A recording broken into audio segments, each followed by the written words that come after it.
앞으로도 계속 조금 최선의 수업이 될 수 있도록 노력할 거고, 제가 가장 희망을 갖는 게 뭐냐면 선생님들이 굉장히 열심히 하십니다. 정말 조금 쉬어가면서 하시라 할 정도로 정말 열심히 하고 진심으로 하고 계시니까 선생님들 믿고 한번 맡겨보시면 아마 좋은 성적 내실 거예요. 그리고 이제 저희도 최상의 교육의 서비스를 제공할 수 있도록 다양하게 알아보고 있고, 또 컨설팅도 주기적으로 저희가 해서 그래도 대학에서 좋은 대학 결과가 나올 수 있게끔 저희가 노력을 굉장히 많이 할 겁니다. 그래서 절대 약속드릴 수 있는 건 뭐냐, 우리가 학원을 단순히 돈 벌기 한 수단으로 하지는 않겠다. 아이들을 위해서 최선의 도움을 줄 거고, 작은 간식 하나라도 신경 써서 제가 최선을 다해서 어머님들이 좀 믿고 맡길 수 있는 학원이 될 수 있도록 제가 정말 노력을 많이 하겠습니다. 그래서 지금 요즘도 중학생들도 좀 기초가 안 된 애들은 또 제가 보강이 들어가서 아이들을 좀 최선을 다해 지도하고 있어서 제가 있는 한은 믿고 맡기셔도 될 것 같고요.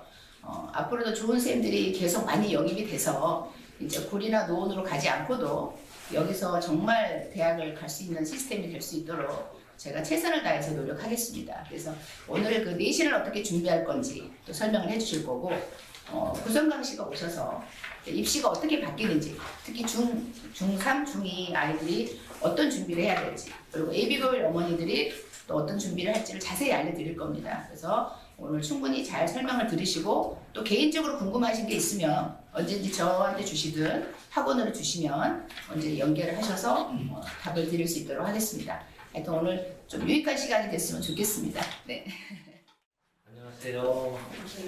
네, 여기 얼굴 뵌 분도 계시고 오늘 저 처음 보는 분도 계실 거라고 믿습니다. 바쁘신 중에 이렇게 저희 대왕에 찾아와 주신 거 너무 감사드리고요. 제 소개부터 간단히 먼저 할게요. 거의 푸드에 있을 거예요. 어머니들 받으신 거에. 제 과목은 국어고요. 여기 지금 현재 부원장 담당하고 있습니다. 네, 지금 대학에서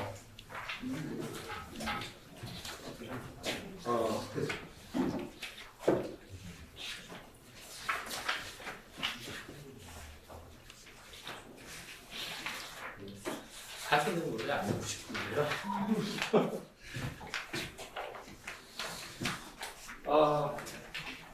뭐 여기 페이퍼는 가지고 계시니까 나중에 천천히 읽어보시면 될 것 같고, 일단 그냥 고등학교 국어가 지금 가장 큰 양상은 2학년, 3학년 내신은 뭐 큰 변화가 없을 거예요. 그래서 1학년이 지금 문제인데 학교별로 잠깐 특징만 살펴보면은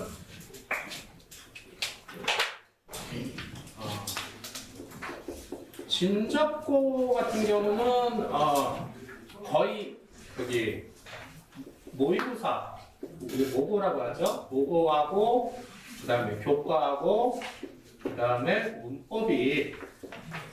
문법이 보통 비율이 1대 1대 1이에요. 작년 시험지를 분석을 해보니까.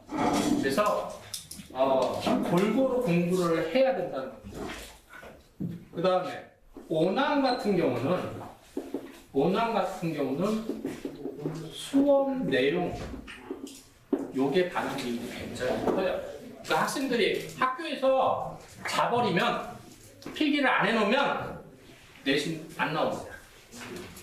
그래서 학교 수업에 충실해야 된다는 특징이 있어요. 이 광동 같은 경우는 변수가 뭐냐면 이 모의고사 문제, 그러니까 수능 유형이라고 해요. 저희가 이거를 변형해서 냅니다. 이거하고 외부 지문, 그러니까 수업 범위 안에 안 들어가는 내용이 나온다는 거죠. 근데 이제 학년별로 그건 뭐가 나올지 아무도 몰라요. 근데 이제 저희 경력이 있는 선생님들은 대체로 어떤 작품이, 문학 작품이 나온다면 거기에서 이런 A, B, C, D가 나올 확률이 있다는 것을 수업을 할 때 같이 합니다. 연계지문은. 그래서 크게 보면 이렇게 나오는 거고요. 진건도 오남하고 비슷해요. 교과 위주로 많이 나옵니다. 이게 가장 큰 특징입니다. 그래서 이거에 맞춰서 지금 준비를 하고 있고요. 근데 지금 변수가 1학년입니다. 어머니들 아시겠지만 1학년은 지금 교육과정 바뀌었죠. 첫 번째, 제가 6차 때부터 학생들을 지도를 했는데요. 교과과정이 바뀌게 되면 국어는 첫 번째 자료가 없습니다. 근데 보통 6차에서 7차 바뀌어도 교과 내용이 비슷하게 바뀌거든요. 보통 한 단계가 내려오는데 이번에는요. 완전히 그 문학 작품이 아주 새로운 것들로 뒤바뀌어 버렸어요. 그러면 첫 번째, 그 작품에 관련된 문제가 없죠. 그래서 선생님들이 뭐를 해야 되냐면 국어 선생님들은 그 작품을 본인이 분석을 해야 돼요. 그래서 차별화가 되는 거에 바로 거기서 이제 실력 차이가 나는 겁니다. 두 번째는 새롭게 바뀐 그 작품과 연계성에 대한 작품들을 아느냐 모르느냐 여기서 차이가 납니다. 그래서 이번 시험에 고1 학생 자녀를 둔 학부모님들께서는 가장 큰 문제는 변수는 국어의 변수는 뭐에 있다? 교과서가 바뀌었다는 거.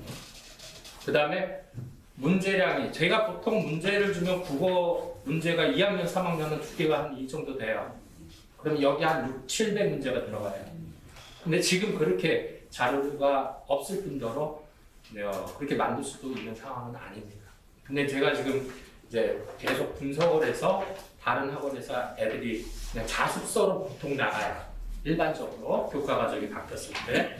근데 자습서 내용뿐만 아니라 거기서 연관될 수 있는 문제들을 같이 해서 수업을 지금 진행 중이고 또 지금 고1은 첫 시험이잖아요. 애들이 중등부 방식으로 공부한단 말이에요. 그게 변수예요. 그거 고쳐야 돼요. 중학교 때 단순 암기만 해도 중학교는 90점 이상 나옵니다. 근데 고등부는 절대 그거 안 먹혀요. 또 하나, 벼락치기 공부 안 됩니다.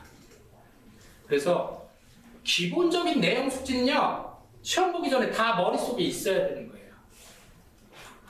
그게 이제 가장 큰 문제이기 때문에 학습 태도에 대해서 바꿔야 됩니다. 그래서 제가 지금 그 내신 들어가면서 정규 시간이 있고, 그 주에 배운 거를 보충해 와서 테스트를 봐야 돼요.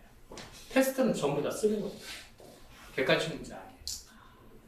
그래서 그거 테스트를 해서 그날 그 주에 배웠던 거 다 써야지 집에 갑니다. 못 쓰면 재시험 봐야 돼요. 그렇게 해서 지금 트레이닝 시키고 있고요. 그래서 거기 진도표나 이런 것들은 나와 있을 겁니다. 그 다음에 이제 중등부 혹시 여기 오신 부모님들 계세요? 중등부는 국어 수업을 어떻게 반드시 수업을 듣게 해주시는 게 좋습니다. 특히 중학교에서 제가 강조하고 싶은 것은 어휘력이에요. 어머니들 가장 고민이 되시는 게 우리 애는 책을 안 읽어요. 그죠? 미치겠어요. 책 잔뜩 사놔도 안 읽습니다. 뭐 이런 고민들 많이 하실 거예요. 안 읽죠? 그죠? 그렇다고 해서 뭐 그게 수능 보는데 큰 지장이 있느냐 그건 아니에요. 근데 한 가지 어디서 차이가 나냐면 어휘력에서 차이가 납니다. 제가 아까 말씀드렸죠. 기본적인 거는 여기서 다 숙지를 하고 들어가는데 우리 학생들이 뭐가 안 되냐면 똑같은 문맥적인 의미인데 단어가 바뀌었단 말이에요. 다르게 해석해버려요. 어휘력이 안 돼요. 그러니까 학교에서도 자습서나 이런 데 선생님들이 설명한 거를 선택지에 똑같이 안 낸단 말이에요. 그걸 살짝 바꿔내면 이게 완전히 다른 말로 인식을 해요. 이게 문제라는 겁니다. 그래서 중등부 어머니들은 이론을 중학교 때 배워야 되는 이론들이 있거든요. 학교에서는 시험을 요즘 이제 최근에 좀 많이 보기 시작하는데 시험 준비를 안 하다 보니까 국어를 등한시합니다. 제가 제일 답답한 거예요. 수능 공부는 중학교 때부터 하는 거예요. 국어는. 그래서 어휘력 안 되면요 수능 포기하셔야 돼요. 지금 수능 어휘들이요 굉장히 어렵습니다. 저희 때 공부할 때랑 달라요. 그래서 어휘 안 되는 아이들, 그 다음에 읽는 속도 중요합니다. 시간 싸움이에요. 문제를 시간 안에 풀어야 돼요. 이렇게 나온다고 그랬죠? 특히 문법 문제는요, 선택지 하나하나 다 분석해야 돼요. 왜?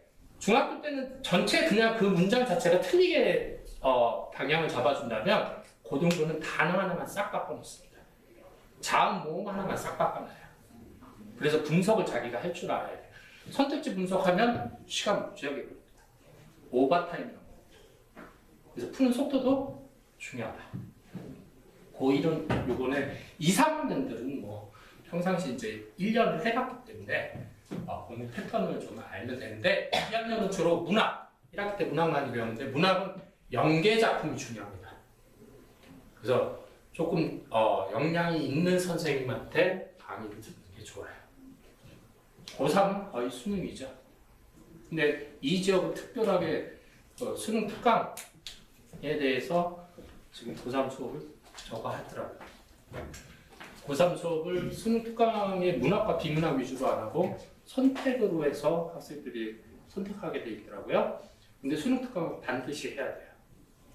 거기서 비문학 지금 연계지금 비문학 굉장히 어렵습니다. 비문학이 어려운 이유는 딱 한 가지예요. 문과 애들이 이과 지문을 봐야 된다는 거예요. 그래서 지금 과학지문 1강에 수능 특강 1강에 양명학 이론이 나와 있어요. 저 몰라요. 양명학. 근데 중요한 거는 문맥적인 읽기가 돼야 된다는 거예요. 문해력이라는 말 많이 들어보셨을 거예요. 저학년 때 시키시면 좋습니다. 근데 학원 잘 선택하셔야 돼요. 초등학교, 중학교 때도 시키시는 게 좋긴 해요. 그러니까 요즘 아이들이 책을 안 읽다 보니까 그게 문제예요. 문맥의 흐름을 몰라요. 그러니까 지문 분석이 안 되고. 그래서 국어는 그렇게 좀 양상이 달라지고 있고요. 중간중간에 지금 국어 수강하는 친구들 어머니들한테는 안 되는 부분에 대해서는 좀 말씀을 드릴 거고 솔직하게 말씀드리는 게 좋잖아요, 그죠? 만약 허황되게 말씀드릴 수는 없습니다. 그래서 아이 상태에 대해서 정확하게 어머니한테 고지를 해서 어쨌든 지금 목표는 고1이 지금 제가 학년이 제일 많은데 고1의 목표는 전원 다 1등급을 만들고 정교 1등 만드는 게 지금 목표입니다. 정교 1등 만점 맞으면 정교 1등이에요. 근데 국어 만점 쉽지 않습니다. 수능도 수학이 만점이 더 많아요. 그죠? 그래서 최대한 아이들하고 같이 고생하면서 그걸 목표로 지금 수업을 진행하고 있습니다. 그거에 대해서 뭐 궁금한 거 있으시면요 언제든지 거기 연락처가 학원으로 하셔도 되고요. 제 개인적인 번호예요.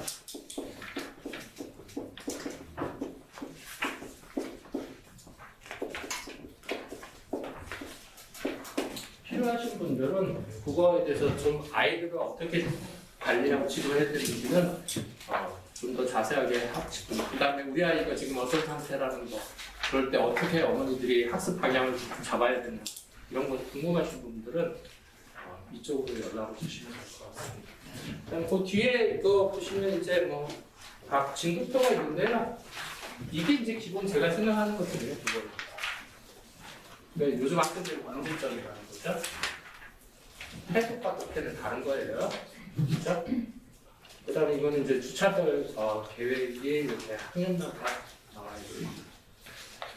그래서 지금 제가 여기 중등부도 2학년, 3학년을 개설을 해놨어요. 근데 중학생들이 확실히 빠르면 더 빨라요. 방법을 몰라서 그렇지 가르치니까 확실히 빨라요. 중3 애들이 지금 수능 형태로 수업을 하고 있습니다. 제가 절대로 받아쓰기식 수업을 하지 말라고 분석하는 연습시켜요. 그러니까 작품 하나만 나가더라도 스스로 해봐라. 근데 분석 방법을 알려주시죠. 그죠? 그게 중요해요. 근데 지금 보통 학원들이 대부분 선생님이 여기서 판서 다 해주고 애들 받았어요. 몰라요. 고등학교 올라가 안 먹혀요. 그래서 수업 방식이 바뀌어야 됩니다. 스스로 할 수 있는 능력. 그게 실력이에요. 점수가 아닙니다.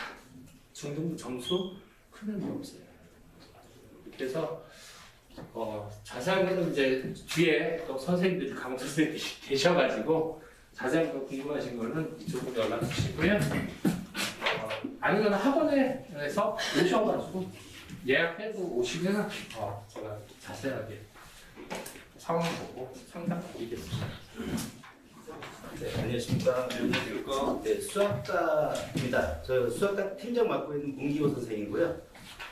이쪽에 계신 분은 저희 고3 수업을 맡고 계시는 이건석 선생님이십니다. 안녕하십니까.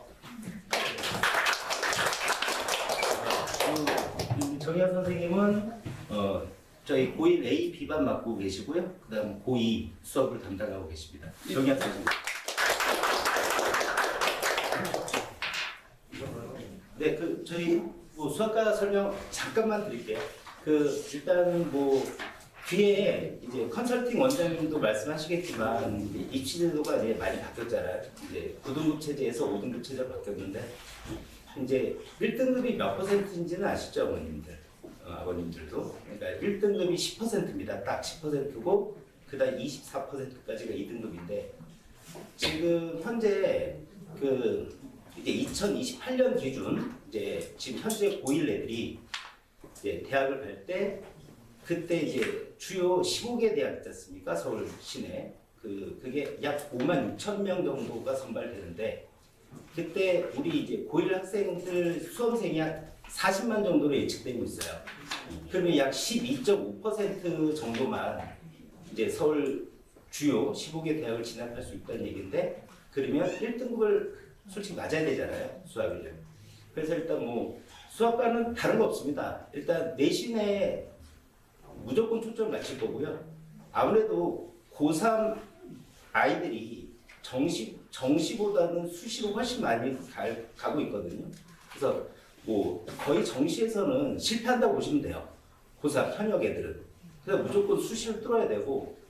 그러니까 제가 여기 진접에 온 지가 얼마 되지 않았습니다. 서울 이제 중계동 은행 사거리에서 이제 경력을 쌓았었는데 그때 제가 선덕고 강북 지역에는 가장 잘 나가는 학교가 선덕고라고 있는데 그 학교는 1년에 서울대 30명을 보내요.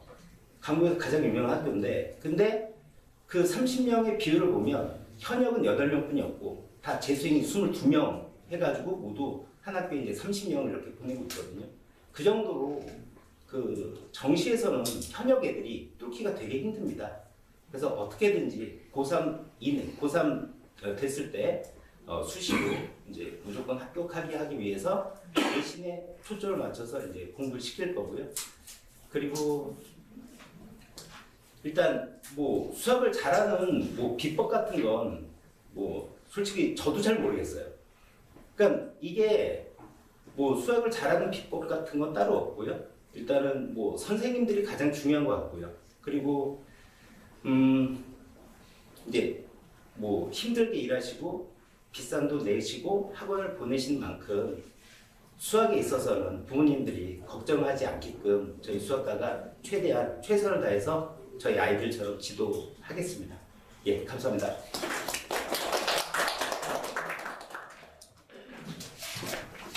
네, 영업과입니다.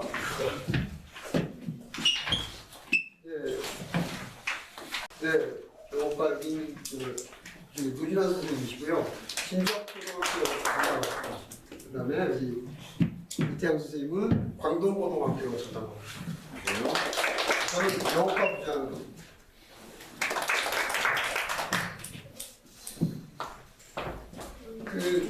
저희 영어과는 벌써 내신 준비 들어갔고요. 그다음에 영어과의 생명은 자료입니다. 자료. 그래서 지금 전부 다 지금 영어과 최초합니다. 계속 날만 작업하고 있고, 계속 아이들도 작년에 효과가 있었던 저희만의 색깔의 자료를 지금 거의 다 지금 만들고 있고요. 그래서 요건 이대로 보시면 되겠고요. 작년에 저희가 이제 진적고등학교고요. 제가 가르쳤던 학생인데 고등학교 2학년 진적고 2학년이고 이 학생이 다른 거는 거의 다 맞는데 이 묘양문 서수형 유형을 자꾸 틀린다고 해서 이 학생 때문에 제가 이걸 계속 만들어서 아이들 전체를 다 지원을 했고요. 그리고 100점 맞았습니다. 100점 맞았습니다. 그래서 이게 애들이 많이 도움이 됐다 그래서 이것도 저희가 지금 영어과 회의에서 살리고, 그다음 진적고등학교에 그 애들 좀 어려워하는 것들, 그다음에 엄선해서 그런 것들 지금 다 저희가 준비를 다 작업 중입니다. 그렇게 됐고요. 네, 저는 여기까지 설명하고 이제 그 연사가 저희 이태영 선생님이 영어과 먹는데 연사로 강동구 이후로 첫 회에 대해서 쭉 설명을 해드리겠습니다. 네, 안녕하세요. 미세먼지 심한데 오시느라고 고생하셨습니다. 일단은 먼저 설명 양해를 드리면, 사실은 제가 1시간, 2시간씩 하는 설명에 익숙한 사람이라서 10분 안에 말씀을 다 못 드릴 확률이 높아요. 그래서 고민을 많이 했는데, 그래서 오늘 설명에는 이렇게 생각하시면 될 것 같아요. 진접 지역의 고등학교 시험, 그리고 광동고등학교, 진접고등학교 영어 시험에 대해서 어머님, 아버님들이 오늘 저랑 설명을 10분 동안 하시고 나서 적어도 어디 가서 식사 자리에서 한 가지 정도는, 야, 광동고 시험은 이렇다던데, 진접고 시험은 이렇다던데, 이렇게 한 가지 정도, 이렇게 아는 척 하실 수 있는 거 하나 가져가신다. 이렇게 생각하시면 될 것 같아요. 오늘 저만 만나실 게 아니니까. 그래서, 일단은 간단히 제 소개를 먼저 드리면, 그래도 저랑 오늘 설명을 하셔야 되니까요. 네, 저는 일단 이번 윈터까지는, 시대인재 대치본원에서, 휘문고하고, 그 다음에 단대부고 전담, 그리고 재수종합반 이렇게 강의를 했고요. 그리고 이제 이번 윈터 끝나고 이번 1학기 때부터 이제 고등학교 재학생은 대학으로 이제 출강을 하고요. 그리고 제가 집필한 더솔 잉글리시라는 교재가 지금 이제 2025년 현재도 다원교육 대치본원에서 정규 수업 교재로 이제 사용 중이거든요. 근데 우선은 말씀을 드리면 대부분의 경우에 어머님들이 사실은 그냥 남양주 지역에서 보통 만나게 되는 강사들은 대부분 이렇게 로컬 강사님들이거나 아니면은 뭐 이제 예를 들어서 어머님들이 이름 들어보면 알만한 뭐 이렇게 메가스터디나 이런 대형 학원에 계셨다. 그럼 보통 뭐 이제 뭐 런던 올림픽 때 한 10년 전에 뭐 이때 계셨거나 보통 이런 경우인데, 이제 제가 그럼 여기에 출강을 하게 된 배경은 먼저 설명을 드리면, 사실은 저도 처음부터 뭐 대치동에서 몸담고 있었던 그런 강사는 아니었고요. 제가 그래서 2016년, 17년에 제가 이제 광동고등학교가 수강생 160명, 그리고 이제 마석에 심석고등학교가 수강생 200명. 이제 그렇게 돼서 이제 그 지역에서 제가 좀 수강생이 많다 보니까 이제 저도 그때 이제 대치동에 스카웃을 받아서 들어가서 이제 수업을 한 거였고요. 그럼 이제 제가 여기 오게 된 이유는 뭐냐면, 굳이 따지면 이렇게 보시면 될 것 같아요. 제가 여기 대학원의 황교지 원장님이 수완이 보통이 아니신 분이네라고 생각을 했던 이유 중에 하나가, 제가 여기서 광동고등학교 수강생 160명이었던 걸 어떻게 아셨더라고요. 그래가지고 저한테 전화가 오셔서 조금 이 지역에서 학원을 좀 활성화하고 싶은데 다시 그때처럼 좀 와서 해주시면 안 될까요? 해가지고 이제 저도 또 오게 됐어요. 그래서 우선은 뭐 진접고등학교 간단히 설명을 주셨으니까 저는 일단 광동고등학교 위주로 설명을 드릴게요. 광동고등학교 시험은 간단히 말씀드리면 이렇게 생각하시면 될 것 같아요. 대부분의 학부모님들께서 광동고등학교가 서술형이 없으니까, 네, 객관식만 존재하니까 조금만 공부하면 만만하게 잘 볼 수 있겠지, 보통 이렇게 생각을 하세요.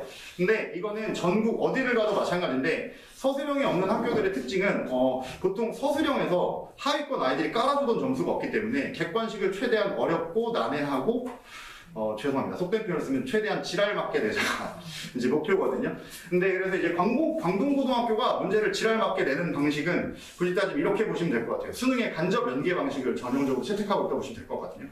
그러니까 예를 들어서 시험 범위의 모의고사 지문이 아리스토텔레스를 다루는 지문이었다. 그러면 그 지문을 그대로 시험에 출제하는 게 아니라 아리스토텔레스를 소재로 해서 똑같은 메시지를 가지고 있는 전혀 생뚱맞은 다른 지문 이제 가져다가 문제로 출제를 하는 방식이죠. 그래서 사실은 광동고등학교는 크게 두 가지가 중요합니다. 일단 첫 번째는 기본적으로 영어 실력이 어느 정도 갖춰져 있지 않은 학생이 나중에 뒤늦게 공부를 시작해서 역전을 하려면 굉장히 많은 시간과 노력이 사실 필요하겠네요.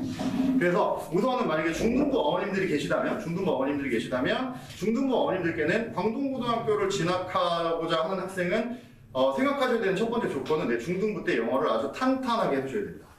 그러니까 오히려 수학을 나중에 뒤에 가서 돌릴 시간이 좀 있을 때, 그러니까 중등부 때, 그때 오히려 영어를 좀 탄탄하게 해주시는 게 중요한 거예요. 그 다음에 두 번째는 여기 보시면 지금 이제 저랑 저희 교장님이 사용하고 있는 방식이에요. 그러니까 이걸 어떤 방식으로 보시면 될 것 같냐면, 시험 범위에 해당하는 지문을 저희가 제시를 받으면 그럼 그 원문을 마찬가지로 완전히 새롭게 변형된 새로운 지문으로 저희가 변환을 해서요. 그래서 이제 대비를 하는 방식으로 진행이 되고 있거든요. 그래서 지금 보시면은 여기 이제 저희가 맞춤식으로 만들었던 문제인데, 그래서 실질적으로 이 친구 같은 경우에는 요 방식을 통해서 이제 한 50점대였던 학생이 이제 79점, 그러니까 대략 한 30점 정도 양상을 보였던 사례고, 뭐 저한테 이렇게 편지를 보내긴 했는데요. 어쨌든 그래서 일단 첫 번째 광동고등학교를 대비하는 방식은 말 그대로 학교 시험 문제가 내는 방식과 유사하게 동일한 방식으로 패러프레이징, 그러니까 원래 원문을 아예 새로운 지문으로 바꿔주는 형태로 이제 대비를 한다고 보시면 될 것 같고요. 그 다음에 보시면 이제 필살기라고 되어 있는데, 요거는 아까 제일 처음에 말씀하셨던 저희 영어부장님의 특기세요. 그래서 뭐냐면, 실질적으로 요즘 아이들이 가장 못하는 것 중에 하나가 뭐냐면, 이제 보기가 이제 영어인 케이스들을 되게 어려워하거든요. 그래서 요거 같은 경우에는 아예 저희 부장님께서 기본적으로 출제 가능한 영어 선지를 후보군을 굉장히 대량으로 뽑아서 계속 트루앤플스 방식으로 계속 접해서 이제 보기에 대한 인지를 높여주는 이런 방식을 이제 사용을 하시는 거죠. 그래서 요게 보면은 대부분의 영어 강사들이 이제 보면 영어 학원들이 이제 뭐 시중 자료라든가 이렇게 시중에 온라인에서 구할 수 있는 자료도 많이 쓰는데, 요거 이제 저희 부장님께서 직접 제작을 하시는 이런 이제 자료라고 보면 될 것 같고요. 그다음에 요게 이제 보시면은 요게 이제 광동고에 특히나 해당하는 부분일 텐데요. 그래서 보시면 최신 기출 트렌드를 반영한다가 다른 게 아니라 아까 말씀드린 것처럼 간접 연계 방식을 사용해서 원문을 완전히 다른 형태로 새로 쓰는 게 사실 광동고뿐만 아니라 대부분의 최근 한 3년간 전국 인문계 고등학교들의 시험 트렌드예요. 근데 이게 최근 한 3, 4년, 그러니까 코로나 기점으로 바뀐 트렌드라서 사실은 학원들도 어떻게 대처해야 될지 명확한 지금 타겟이 안 나온 경우가 되게 많거든요. 그래서 일단 요거는 저희가 아까 말씀드렸던 것처럼 요게 원문이었고요. 그 다음에 요거를 저희가 이제 새롭게 변형된 아예 완전 다른 지문으로 동일한 라인업만 가진 상태로 이렇게 이제 활용하는 방식으로 보시면 될 것 같아요. 근데 요게 지금 보시면 알겠지만 요 지문을 한 번만 변형하는 것이 아니라 요 원문을 대략 한 5개 정도의 변형 지문으로 만들고요. 그리고 각각의 변형 지문별로 대략 5개에서 10개 정도의 변형 문제들. 따라서 대략 한 10회차 정도 모의고사. 그러니까 시험을 보기 전에 대략 10회차 정도의 모의고사를 약간 치러보는 개념이라고 보시면 될 것 같아요. 그리고 요거는 이제 지금 보시면 진적고에 해당하는 걸 텐데, 이제 진적고는 사실 진적고의 변수는 오히려 객관식은 좀 무난한데, 사실 이제 서술형이. 그러니까 중학교 때처럼 그냥 얘네가 내가 암기해서 가서 이렇게 서당식으로 암기해서 가서 그냥 받아쓰기 풀어 쓴다고 맞출 수 있는 문제들이 아니다 보니까 이제 항상 서술형에서 배점이 많이 깎이거든요. 그래서 요거 같은 경우에도 마찬가지로 아까 원문 변형하셨던 거 요거 이제 저희 부장님께서 만드시는 버전인데요. 그래서 원문을 가지고서 이제 서술형 문제를 미리 다 변형을 해서 실제로 기출 트렌드를 반영해서 변형 문제를 약간 산출하셔서 출제를 하셔서 보는 그런 모의고사라고 보시면 될 것 같습니다.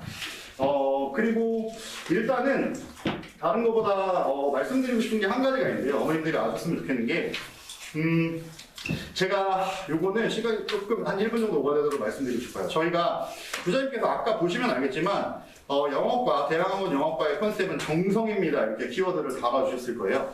근데 이건 어머님들께서 꼭 대학의 수업을 수강하시는 게 아니다 하더라도 꼭 기억하셨으면 좋겠는 부분인데요.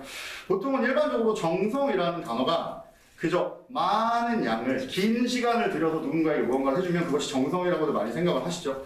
근데 제가 생각했을 때 정성이냐 아니냐에 있어서 중요한 건 얼마나 진심이고 그것이 얼마나 올바르냐 옳으냐. 저는 사실 그게 정성이라고 생각하거든요. 그러니까 뭐냐면 제가 사실은 그 전에도 이렇게 남양주나 아니면 외곽 지역의 학원들에 간혹 출강 요청이 있어서 출강을 해보면 가장 아쉽고 안타까웠던 지점들이 뭐냐면 영어 학원들이 영어 수업하고 보충하고 클리닉하고 또 남기고 또 시험 보고, 그러니까 그냥 계속 많이 부르고 많이 붙잡아 놓고 많이 시키고 그게 정성이라고 생각을 해요. 근데 저는 어머님들께 그거는 말씀드리고 싶어요. 어머님 근데 그렇게 해서 영어 1등급 받고 나머지 과목 공부할 시간 없어서 나머지 과목이 4등급이라서 대학 못 가면 무슨 의미가 있는 걸까요? 네. 그러니까 사실은 어머님들께서 영어라는 과목을 공부하실 때, 그러니까 저는 이렇게 생각합니다. 어떠한 지역의 학원의 문화나 퀄리티가 점점 더 변하고 업그레이드되는 데 있어서는 어머님들의 인식이 되게 중요해요. 어머님들이 요구해 주셔야 되니까요. 그러니까 사실은 어머님 많이 부르고 많이 붙잡아 놓고 그래서 영어 100점 맞추는 거 거기에 박수 쳐주시면 안 돼요. 다른 과목을 공부할 시간을 확보하면서도 영어 점수를 맞을 수 있는 방법을 만들고 연구하고 노력해라 라고 학원에 요구를 해주셔야, 그래야 사실 학원들도 노력하고 변화하고 그래야 그 지역의 입결, 대학 입학 실적이 변합니다. 그러니까 기본적으로 이렇게 양으로 양치기를 해서 점수를 내는 학원들이 모여있는 지역은 당연히 입시 결과가 좋을 수가 없어요. 영어는 100점인데 영어는 1등급인데 근데 수학이 4인데요? 그럼 지방대 가야죠. 이렇게 되는 거예요. 그래서 다른 것보다 이제 어머님들께서도 대항의 포인트는 그러니까 가끔 그런 서운함을 느끼실 수 있어요. 예를 들면 선생님 저쪽하고는 일주일에 7일을 부르는데 선생님은 왜 일주일에 4번밖에 안 부르세요? 물론 7번 부를 수 있으면 뭐 그게 나쁘다고 할 수는 없겠습니다만 하지만 그것이 과연 우리 아이가 정말 대학을 가는 데 있어서 어차피 대학 가자고 학원 다니시는 건데 대학을 가는 데 있어서 정말 바람직한 일인가 이걸 좀 생각을 해보시고 그래서 아이들과 학습에 대해서 논의를 하실 때도 결국 중요한 건 얼마나 학습 계획을 철저하게 잘 짜고 스마트한 방법으로 훌륭한 방법으로 시간을 배분해서 대학에 갈 수 있는 공부를 하느냐가 중요합니다. 그죠? 그 부분을 좀 생각을 해주시면 좋을 것 같습니다. 그리고 오늘은 첫 만남이라 그냥 간단히 짧게 말씀을 드렸고요. 이따 끝나고 궁금하신 게 있으시면 저한테 따로 여쭤봐 주셔도 되고요. 그리고 다음번 뭐 설명회, 앞으로 설명이 있으실 때는 가급적이면 설명이 있을 때 빠지지 말고 참석해 주세요. 제가 그때 다음번 설명회는 이번 말고 다음번 거 또 다른 거 이렇게 안내를 해드릴게요. 감사합니다. 라포이드 구성강 수장님이십니다. 일부러 설명회 때문에 박수로 환영드리겠습니다.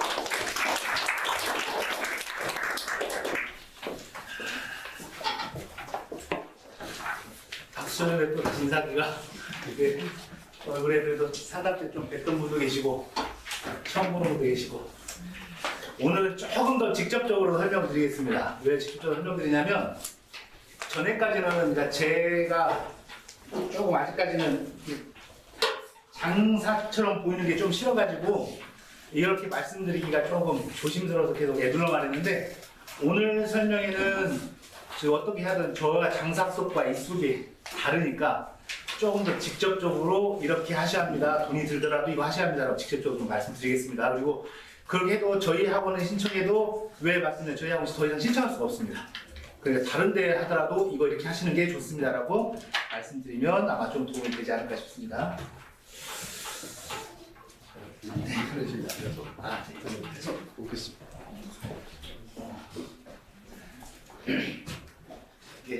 좀 더 자신 있게 말씀드릴 수 있는 이유가 제가 이게 대학하고 와가지고 작년에 이제 1월부터 올해까지 지금 계속 학생 상담하지 않습니까? 대학원 근처로 여기 고등학교가 한 5개 정도가 있는 것 같습니다.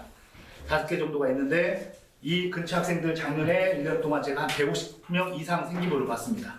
그러니까 150명 이상 생기부를 봤다는 말이 무슨 말이냐면 맨 처음에 왔을 때 여기 있는 학부모님들을 만났을 때 이 학부모님들이 이 지역은 어때요? 이 학교 선생님들은 어때요? 라고 하는데 맞는 말도 있고 전체적으로 제가 다 직접적으로 상자적 입장에서 보니 틀린 말도 생각보다 많고 그리고 생각보다 여기에 계신 분들이 입시 정보나 이런 것들도 정확히 잘 모르시는 분도 많고 제일 중요한 건 아이들의 의식이 생각보다 굉장히 낮다. 기준치가 굉장히 낮다. 그리고 거기에 대해서 자기들끼리 너무나 평온하게 잘 지낸다라고 하는 겁니다.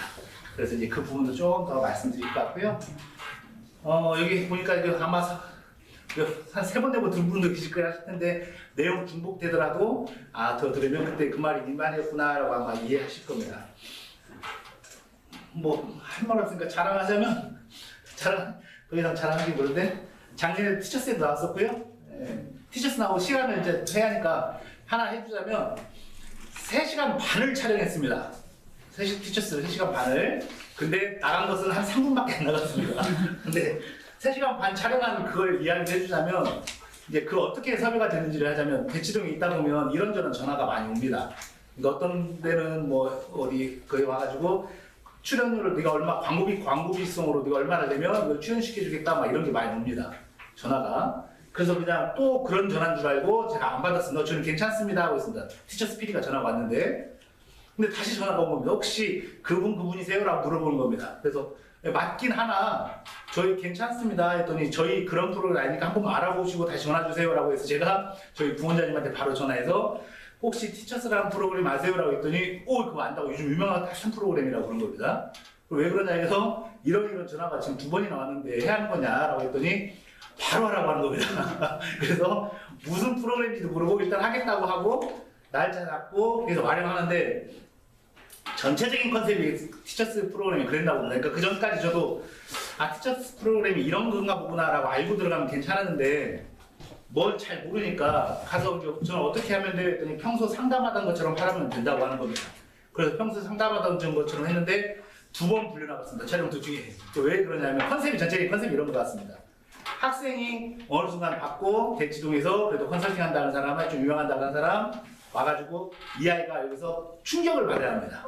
오, 그럼 자기 현실의 인식을 하고, 그럼 그때 이제 전용무가인에 가서 이런 선생님이 치유하는 프로그램인가 봅니다. 해결책을 내려주는 프로그램인가 봅니다. 즉, 제가 맡은 역할은 뭐였냐면, 이 아이가 상담하는 도중에 충격을 받는 장면을 연출을 했어야 합니다. 근데 저는 그걸 모르고 들었는데, 부모님하고 아이가 자꾸 고개를 끄덕거리고 있으니까, PD가 불러서, 아이가 충격을 받아야 돼요. 고개 자꾸 이해한다고 끄덕거리면 안 됩니다. 라고 하는 겁니다. 그리고 그런가요? 라고 해서 어떻게 하면 충격을 받게 하지? 상담되는 계속 그러다가 다시 하는데 또 계속 끄덕거리니까 이해가 되니까 끄덕거리지 않습니까? 그러니까 다시 또 불려나갔습니다. 그래도 안 되니까 다시 필요 와가지고 이런 말 하세요라고 하는 겁니다. 그래서 이런 말 하는데 이상하게 편집이 어떻게 그렇게 나간 것 같습니다. 아무튼 내용은 그랬습니다. 네. 혹시 고등학교 2학년 학부모님 혹시 계십니까? 고등학교 3학년 학부모님. 고등학교 1학년 학부모님, 그치, 중학교 학부모님 안 계시죠? 중학교 계십니까? 중학교 2학년, 중학교부터 고등학교 3학년까지 다 아울러서 설명하겠습니다. 크게 앞에 보시면 제가 전에는 이것을 다른 데다 썼었는데 맨 앞에 넣었습니다. 재수한 학생들 공동대 특성인데 설명을 조금 하자면 제가 기숙학원이라는 곳에서 한 15년 정도 있었습니다. 기숙학원 아시죠? 이 표현 제가 처음 썼습니다. 재수가 1년 징역에 4천만 원 벌금입니다. 혹시 들어보셨습니까? 제가 처음 썼습니다. 지금은 아마 재수하면 5천만 원 이상 들어갑니다. 시대인재 기준으로 하면 6천만 원 정도 들어가고요. 1년 징역에 아마 5천만 원 벌금입니다. 즉 지금 저희가 재학생들을 공부시키는 것은 5천만 원 버는 겁니다. 5천만 원보다 더 중요한 것이 아이들 소중한 1년의 가치를 하는 거기 때문에 더 꽤 좋은 것 같습니다. 근데 그때 이제 조금 하자면 제가 기숙학원 때 보통 강사분들이 계시고요. 그 다음에 입시를 담당하는 분이 계시고 생활을 담당하는 분이 계시고 학습을 담당하는 분이 계시는데 입시 생활 학습 담당하는 분 중에 제가 전국에서 연봉 제일 높았습니다. 어느 정도 하냐면 유일하게 강사분들보다 연봉 많이 받았던 사람입니다. 근데 어느 순간 어떻게 하다가 되치는 건데 그때 만들었던 겁니다. 그러니까 재수 없는 공부긴 한데 사실 재수한 학생들의 공통된 습성이기 때문에 이게 근데 더 정확하게 표현하면 재수에도 실패한 아이들입니다. 아까 1년에 5천만 원 드는데 성공률이 15%에서 20%밖에 안 됩니다. 재수한 아이들. 근데 그게 왜 안 되는지 이게 사실 우리 아이들하고 공통되게 연결돼서 먼저 앞에 둔 겁니다. 첫 번째가 재수한 아이들 같은 데 공통된 습성이 뭐냐면 공부를 안 한다입니다. 공부를 안 한다. 재수하면 5천만 원 들어가면 부모님 생각에 굉장히 간절하게 할 것 같은데 아이들 공부 안 합니다. 재수해도. 나중에 우리 고등학교 3학년 부모님들 잘 아시겠지만 9월달 이후가 가장 중요합니다. 근데 9월달 이후에 역설적으로 공부 가장 안 합니다. 재수생 포함, 고3 포함. 고등학교 3학년 되면 우리가 제일만 잘할 것 같은데 공부 정말 안 합니다. 그리고 공부를 한다는 기준이 좀 다릅니다. 이 지역 아이들도 통일되는 게 뭐냐면 60% 아이들이 공부를 안 한다고 표현하는 건 뭐냐면 자기가 서울대를 가고 싶으면 서울대가 요구하는 만큼의 학습량을 가져가야 합니다. 그쵸? 서울대가 뭐 공식 기준하는 학습량을 안 가져가면 절대 못하는데 아이들은 자꾸 자기가 고등학교 3학년보다 열심히 했으니 자기가 잘 될 거란 막연한 생각을 합니다. 최선의 기준이 다릅니다. 그리고 자기가 최선을 다했는데 왜 하늘은 내 편을 들어주지 않는다고 하늘을 원망합니다. 아이들이. 아닙니다. 즉 무슨 말이냐면 다시 이 지역 장비를 봤더니 우리 아이는 공부를 열심히 하는데 왜 안 되는지 모르겠는데 이 지역 학생들의 절대적인 학습량이 낮습니다. 절대적으로. 근데 아이들이 왜 그러냐면 다른 친구보다 자기가 조금 더 열심히 하니까 자기는 상대적으로 더 한다고 생각하는데 현실적인 기준을 말씀드리면 아까 전에 상담했던 분에게 제가 설명했는데 보통 저 반에서 1, 2등 해요 라고 하지 않습니까? 반에서 1, 2등 하면 어디를 갈지를 제가 설명하지 한번 드리겠습니다. 우리 아이가 어디 가서 반에서 저 우리 아이 반에서 1등 하는데요 라고 하는데 서울 지역 10개 대학 모집 인원 대학이 3만 5천 명 정도 되는데 재학생으로 들어간 비율이 약 60%가 재학생으로 들어갑니다. 40%는 재수생이 들어가고요. 그럼 대략 기준으로 하면 2만 1,000명 정도만 서울 10개 대학 주학생이 들어간다는 겁니다. 근데 전국에 있는 고등학교 학습급수를 다 했더니 19,000개 된답니다. 그럼 반에서 1등하면 몇 등이냐면 19,000명 안에 드는 겁니다. 지금 무슨 말이냐면 서울 10개 대학 안에 들어간 딱 그거 들어가는 겁니다. 근데 이 19,000등 안에는 학군지에 따라서 공부를 굉장히 잘하는 학생도 있고 아니면 학교를 잘 못하는 학생도 있지 않겠습니까? 우리 지역은 상대적으로 조금 학습량이 낮다 보니까 반에서 1등 해도 중경예시 안으로 들어갈 확률이 굉장히 낮습니다. 그래서 반에서 1등 한다는 가지고 너무 이루하지 마시라. 왜냐면 내신은 학교 간의 경쟁이긴 하지만 입시는 전국 단위 경쟁이니 우리 아이를 좀 더 좋은 대학 보내고 싶으면 전국 단위에서 우리 아이가 어느 정도 됐는지를 항상 확인하면서 하시라. 근데 아이들이 자꾸 뭐냐면 내가 반에서 1등 하니 저 아이보다 조금 더 공부를 잘하니 조금 더 열심히 하니 나는 최선을 다하고 있다고 착각들을 하는 거하고 좀 별반 다를 게 없습니다. 그래서 말씀드린 거 공부를 안 한다입니다. 두 번째, 어려운 일이 닥치면 회피한다고 제가 했지 않습니까? 똑같이 마찬가지로 아까 재수한 아이들 어떤 걸 저격하는 게 아닙니다. 어려운 일이 닥치면 회피를 합니다. 근데 현재 학생부 종합전형이라는 것은 어려운 일이 닥쳤을 때 이 아이가 어떤 태도를 보이느냐를 평가하는 겁니다. 근데 어려운 일이 닥치면 회피하면 아이들이 자꾸 일단 원서 쓰거나 하고 할 때 태도가 보이는 거에서 미뤄집니다. 그 다음에 오늘 할 일을 내일 미뤄 이거 조금씩 읽어보면 우리 아이 생각나가지고 화날 비슷 텐데 괜찮을까요? 본인의 한계를 스스로 규정한다. 여기 있을 때 제가 꼭 여기 계신 분들에게 계속 드렸던 말씀입니다. 뭐냐면 이 아이들이 자꾸 뭐라고 하냐면 우리 선생님들한테 듣고 와서 엄마 우리 학교에는 어디 대학 이상 못 간대요. 우리 학교 선배 1등 했더라도 우리 학교 못 간대라고 하지 않습니까? 근데 잘 생각하면 우리 학교에 서울대 국방과고 내가 서울대 국방과고는 전혀 논리적 연관성이 없지 않습니까? 내가 처음이 되면 되는데 그렇지 않습니까? 우리가 처음이 되면 되는데 자꾸 주변에 스스로 한계를 규정하고 노력 규정도 주변 친구들에 비해서 자기 자꾸 낮춥니다. 이게 좀 다른 게 뭐냐면 대치동 애들이라고 해서 공부를 특별히 더 잘하는 게 아닙니다. 근데 학생이 와가지고 하는 말이 뭐냐면 자기 신기했던 게 자기가 지역에서 공부할 때는 항상 자기 성적보다 밑을 바라보면서 하는데 대치동 애들은 성적은 자기하고 상관 비슷한 것 같은데 애들은 자꾸 위를 보면서 공부한다. 이게 조금 차이가 나는 것 같다는 겁니다. 그럼 지금 현재 중학교 3학년, 고등학교 1학년 아이들은 자꾸 자기 기준을 바라볼 게 아니라 우리 부모님 뭘 하시냐면 자꾸 위를 바라보면서 공부시켜야 합니다. 그래야 위로 올라갑니다. 근데 이렇다. 남의 눈치 보면서 남의 탓 잘한다 하지 않습니까? 조금 지나면 선생님 탓하고 부모님 탓하고 많이 합니다. 그리고 고등학교 3학년 되면 수험생 잘하지 않습니까? 자꾸 왕노릇하고. 그 다음에 주변에 공부하는 친구가 없다. 이 9번 절대적으로 설명할 때 한 게 뭐냐면 이 질문도 제가 재수하거나 상담하거나 할 때 제일 많이 받는 질문 하나입니다. 선생님 저 괜찮을까요? 라고. 가장 많이 받습니다. 저 올해 가능할까요? 라고 질문 제일 많이 받는 질문입니다. 그럼 제가 20년 동안 하니까 항상 뭐라고 말하냐면 안 된다고 얘기합니다.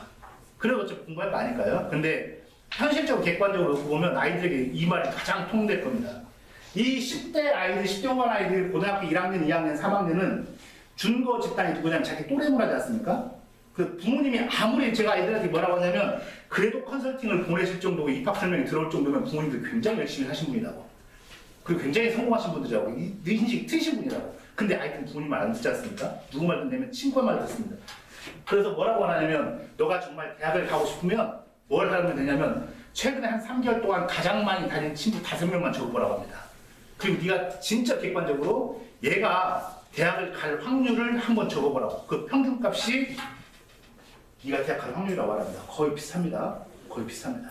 그러면 꼭 여기에 진짜로 공부 못하는 아이들은 약간 어깃장 놓는 아이들은 뭐라고 하냐면 우리 학교 전교 1등은 누구랑 노는데요? 라고 이렇게 반론을 제기합니다. 평균적인 범위에서 벗어납니다. 그렇습니다. 그 다음에 이건 쭉 가서 이거 꿈이 없어서 동기부여가 생기지 않는다. 작년에 150명 상담하는 분 중에 가장 많이 받았던 상담 비율이 저겁니다. 근데 제가 말씀드리지 않습니까? 재수한 아이들 공통된 재수 실패도 한 애들 똑같이 비율이 나타난다고. 어머니들이 가장 안쓰럽게 말하는 게 뭐냐면 얘는 뭔가 하고 싶은데 꿈이 없어서 못한다고 합니다. 이 말 제일 많이 듣습니다. 제가 그래서 뭐라고 학생들 뭐라고 하냐면 고등학교 3학년 어머니 가장 간절하신 것만 도와주십시오. 다시 학생으로 돌아가서 너무 스피시 간절해서 제가 질문 상대를 바꿔야 되는데 한번 하도록 하겠습니다. 어머니 학생입니다. 학생으로 돌아갑니다. 이거 얼마 전에 설명했는데 이거 실패했던 질문인데 잘해주셔야 합니다. 어머니 학생으로 돌아가셔서 수능날 갑자기 이제 설명을 듣고 집에 가시는 도중에 번개를 맞아서 천재가 되십니다. 수능날 사학점 만점을 받았습니다. 어디 대학 지원하시겠습니까? 서울대. 서울대 지원. 어디 대학 지원하시겠습니까? 서울대. 그렇죠? 서울대 지원하시 어디 지원하세요? 서울대. 다 서울대라고 합니다. 그렇죠? 지금 이 말은 무슨 말이냐면 아이들이 꿈이 없는 게 아닙니다. 점수가 없는 거지. 애들 상담원에 다 물어보면 다 서울대 간다고 합니다. 400점 만점 맞으면 서울대 간다고 하지 않습니까? 지금 자기가 다 꿈이 있습니다. 그쵸? 다만 자기가 꿈을 말하자니 현실적인 자기 점수에서 이렇게 말하기가 부끄럽기도 하고 또 자기가 서울대에 간다고 했을 경우에 얼만큼의 노력을 해야 한다는지는 학생 기본적으로 다 안다. 어느 정도 그래도 공부한다는 애들은. 근데 그렇게 하지 못하는 자기 자신이 너무 그래서 아이들 말하는 언어를 보면 얘 되겠구나 안 되겠구나 보여주기 이렇습니다. 그래서 자꾸 하려면 아이들 성공시키고 싶으면 아이들의 언어를 바꿔줘야 합니다. 자꾸 가능하다고 생각하고. 그래서 이렇다. 다른 것들은 아홉째 학생 부개념은 나중에 기회되어 있으면 설명하겠습니다. 여기 있는 학생들도 그렇고 여기도 남들이 잘 가르친다는 하고 같이 뭐 강사가 문제 좀 쫓아다니다. 자기한테 필요한 강의를 하지 않고. 아무튼 이렇습니다. 그래서 학생들 특징 이러니 이거 가서 집에 가서 아이 앞에서 읽어주시면 오늘 저녁 한 일주일간 서운하실 겁니다. 아이들 안 좋으니까 가볍게 책상에 쭉 던져주시면 됩니다. 이제 들어가겠습니다. 학생부 교과, 학생부 종합전형이 다 있는데 우리가 수시와 정시 전형이 있다고 합니다. 수시, 정시 뭐냐면 모집 시기에 따라서 수시, 모집 그다음에 수시와 정시도 나눠져 있는 것이죠. 수시는 옛날에 대학에서 수시로 모집을 했습니다. 모집 시기가 6월부터 12월 이 사이에 아직도 남아있는 게 전문대는 그래서 수시 1차, 수시 2차, 수시 3차 남아있는 누가 이거고요. 그다음에 정시는 시기가 정해져 있다 했는데 2013년에 박근혜 대통령 때 이때 저희들을 이렇게 간소화시킵니다. 시기도 수시도 시기를 고정하고 학생부 교과전형, 종합전형 이렇게 합칩시다라고 이렇게 합니다. 그럼 지금부터 우리 지역 학생들이 왜 입결이 안 좋아하는지를 하나씩 설명하겠습니다. 첫 번째, 그러면 이 중에서 대학이 가장 좋아하는 전형이 어떤 전형일까 이게? 대답을 가르칠 거니까 학생부 종합전형 대답하겠습니다. 학생부 종합전형 가장 설명합니다. 근데 이 학생부 종합전형을 항상 모든 입시에서 시작하는 게 학생부 종합전형에서 시작을 해야 하는데 이 종합전형에 대해서 자꾸 입시 컨설턴트는 유튜브 나오고 뭐 하는 거에서 현실적으로 이야기 해주지 않습니다. 현실적으로. 왜 그러냐면 항상 추론하니까요. 근데 제가 왜 더 자신있게 말씀드리냐면 저희 학원에 컨설턴트 하는 분 중에 입학사정 받은 분들 꽤 많습니다. 더 무슨 말이냐면 3년이 지나야만 저희 학원 소속으로 홍보를 할 수 있습니다. 근데 3년이 안 된 분들은 홍보를 할 수가 없습니다. 왜냐면 걸리니까 이게. 근데 그분들에게 실제로 확인하고 그 다음에 실제로 했던 것들을 사례를 말씀드리겠습니다. 학생부 종합전형을 왜 선호하냐면 이게 서울시립대가 2014년에 서울 입학생 성적을 추적을 했다고 합니다. 근데 왜 이건 사실 추적한 게 중요한 게 아니고 이걸 왜 추적했는가 중요합니다. 왜 추적했냐면 학생들이 자꾸 빠지니까요. 왜 뭐가 문제지라고 해서 갔더니 이때 당시에 시장님 혹시 아시는 분 계실 겁니다. 서울시장님 반값 등록금 정책을 핍니다. 반값 등록금 정책을 피는데 뭐가 문제냐면 아이들이 자꾸 빠져나간다는 겁니다. 반수사관학교로 전락하니까 이게요. 그래서 서울시립대 그때 당시 별명이 반수사관학교였습니다. 애들이 등록금 싸니까 입학을 한 다음에 나중에 빠져나갑니다. 그러니까 문제가 잘 추적을 했더니 학생부 종합전형으로 들어간 아이들이 학점이 좋고 자퇴를 안 한다. 이게 가장 현실적인 이유입니다. 이게. 학생부 종합전형의 가장 큰 문제가 어떠면 대학교에서는 여러 종합적으로 학생들을 우수한 면을 평가할 수 있다라고 하는데 대학도 학생이 있어야 하지 않습니까? 이 현실적으로 왜 그러냐면 이 표를 보시면 이게 3년짜리입니다. 입학 후 즉시 1학년 이탈 학생 높은 대학 순입니다. 경희대가 483명인데 지금은 500명이 넘고요. 3위에 있는 중앙대는 편입생만 지금 600명 넘게 모집합니다. 편입생 600명 넘게 모집한다는 무슨 말입니까? 그만큼 이탈이 많이 빠졌다는 얘기입니다. 한 학기 등록금 400만 원 잡고 이 500명 계산하면 경희대 한 학기 때 20억 날라갔습니다. 1년 40억 날라갔죠? 그렇죠. 그래서 뭐라고 하냐면 이 임진택이라는 분이 경희대학교 그 입학사정 책임 입학사정관입니다. 이게 작년에 했던 건데 올해 똑같이 또 이야기합니다. 학종으로 들어온 학생들이 학점도 좋고 중도 포기도 낮다. 실제로 가장 혼내입니다. 이게 모든 지금 특히 이게 더 왜 그러냐면 의대가 들어온 이후로 올해 이제 의대 정원이 어떻게 될지 모르겠지만 의대에 들어온 이후로 모든 학생들이 다 지금 반수가 다 블랙홀처럼 빠져들어가지 않습니까? 대학 입장에서 가장 고민하는 거 이 아이가 우리 학교 와가지고 얼마나 할지 이게 학생부 종합입니다. 그 다음에 또 그걸 하자면 어떻게 하냐면 학생부 종합전형과 교과전형을 설명해 주자면 이 자료를 보시면 혹시 크게 보이십니까? 안 보이십니까? 제가 좀 키워드리겠습니다. 이게 지금 고등학교 2학년, 3학년들한테는 바로 집중적인 수다인 거고요. 고등학교 1학년은 이걸 알아야 우리 아이가 변화되는 입시에서 어떻게 되는 거를 이해하실 겁니다. 학생부 교과 전형이라 하면 이 석차 등급만 가지고 하는 것이 학생부 교과 전형입니다. 그래서 정량평가라고 합니다. 학생부 교과 전형. 그렇죠? 그래서 이 친구는 다 보면 1등급, 1등급이 이렇게 되어 있습니다. 근데 학생부 이 A라는 친구 다 1등급이고 이 B라는 친구는 다 2등급, 3등급 이렇게 있지 않습니까? 그러면 아까 A라는 친구하고 이 B라는 친구를 놓고 보면 학생부 교과 전형으로 놓고 보면 어떤 학생이 더 유리할까요? A가 훨씬 유리합니다. 이 A 친구가 누구냐면 일반고 학생입니다. 일반고가 내신 따기가 좋으니까요. 그렇죠? 근데 학생부 종합전형으로 치정 해석을 어떻게 들어가는지라고 설명하자면 이것도 여기가 제가 가장 정확하게 설명드립니다. 왜 설명드리냐면 입학사정관 중에는 우리가 전임 입학사정관이 있고요. 위촉사정관이 있습니다. 그래서 학생부 종합전형이 왜 결과가 틀린지를 이거 보시면 얘기합니다. 전임 입학사정관은 뭐냐면 흔히 말하는 교직원입니다. 입학 평가만을 위해서 채용된 고용된 교직원입니다. 그래서 우리가 흔히 입시 설명회를 가거나 어디 뭐 하거나 할 때 하는 분들이 이분들입니다. 위축 사정관은 누구냐면 이분들을 1년 내내 데리고 있지 않니 대학교 입장에서는 임금이나 이렇게 많이 나가지 않습니까? 유식이 많이 나가니 이분들을 최소 비율로 하고 그 다음에 해당 학교 교수님들을 그때 교육을 시켜가지고 전임 입학사정관 1명, 위축 사정관 1명 이렇게 평가에 참여시킵니다. 그래서 이들에 대해서 점수 차이가 많이 벌어질 경우에는 재심기업을 평가하는 게 학생부 종합전형인데 지금 말씀드린 것은 위촉 사정관이 아니라 전임 입학 사정관들은 이렇게 평가를 하더라는 겁니다. 입시만 담당하는 흔히 말하는 유튜브에 나오는 사람들은 즉 이 친구는 보면 석차 등급 1등급입니다. 그렇죠? 근데 수강자 수가 259명인데 표준 편차가 26.5입니다. 표준 편차가 26.5라는 것은 좀 이해를 돕기 편하게 말씀드리면 일반고가 보통 표준 편차가 20 전후 형성됩니다. 우리 시절 학생들 아마 생기 보면 2학년, 3학년 갈수록 표준 편차가 20 전후 형성될 겁니다. 평균이 46.7입니다. 그렇죠? 원점수 88점입니다. 그러면 대학 입장에서 보면 1등급이 아마 서연고 학생들 지원했을 겁니다. 그러면 대학 입장에서 보면 코드가 학교 코드가 이 코드를 누르면 우리 학교에 지원한 저 학생들이 3명 있으면 3명이 뜹니다. 4명 있으면 4명이 뜹니다. 그럼 봤더니 1등급이긴 하나 259명 중에 1등급은 이때까지는 4%니까 전교 10등까지가 4%겠구나라고 생각하겠습니다. 그러면 88점이고 이 친구를 봤더니 그레이드를 넘겼더니 A, B, C에서 이 친구는 이 정도 있구나. 꼴등 정도 되겠구나. 1등급을 꼴찌. 즉 전교 10등 정도 하겠구나라는 생각이 듭니다. 수학만 놓고 봤을 때. 그렇죠? 근데 이 친구를 보면 수학만 놓고 보면 2등급이지 않습니까? 2등급인데 똑같은 봤더니 216명입니다. 표준 편차 17이지 않습니까? 이게 일반고 조금 잘하는 일반고가 15에서 17 정도 나옵니다. 그러니까 그 전보다 내신 경쟁이 좀 타이트하겠구나라는 계산이 나오겠죠?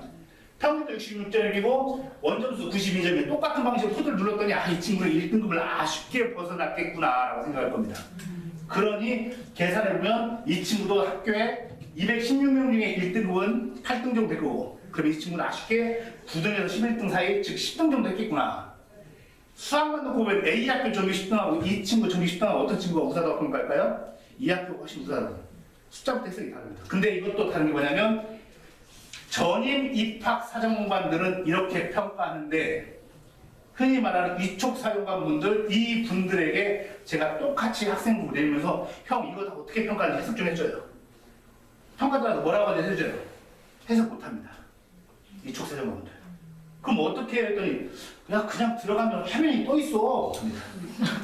화면이 떠 있고 여기에 내 내신 평점이 몇 점이고 뭐가 이렇게 그래프가 나와. 이렇게 평가하십니다. 그렇죠? 이게 좀 다릅니다. 평가 기준이. 근데 위촉 사정관분들은 내신이 좋으면 공부 잘하겠군이라고 생각하십니다. 그래서 좀 평가 기준이 다른 거고요. 그러면 기본적으로 다시 조금 이해를 돕기 위해서 하자면 이 친구가 지금 조금 아마 보면 저희 상상고생 기분입니다. 표준 편차가 그렇죠? 상상고. 여기가 아마 그래서 여기는 상상고는 내신 3.5 정도 맞으면 어디를 지원하냐면 원광대학교 의대를 지원합니다. 근데 정작 원광대학교 의대에서는 상상고 학생을 그렇게 선호하지 않습니다. 원광대 의대 합격률이 굉장히 낮습니다. 근데 아무튼 이 정도 합니다. 이게 2년 전에 수능 만점자 2명 나왔던 처음보다 등급입니다. 표준편차가 다릅니다. 이 설명해주는 이유가 뭐냐면 현재 고등학교 1학년 올라가는 학생과 고등학교 이제 앞 지나가는 학생들이 달라지는 지점이 이렇게 달라집니다라고 설명해주려고 미리 설명하는 겁니다. 그리고 지금 고등학교 2학년, 3학년 학부모님들은 이렇게 생기부만 가지고도 아이들이 기본적으로 어느 정도인지를 파악할 수가 있습니다라고 말씀드리려고 하는 겁니다. 그 다음에 기본적으로 숫자를 봤으면 이 지역 학생들이 왜 되는지 한번 설명해주면 학생부 종합 전형에 대한 이해가 조금 약합니다. 아이들이.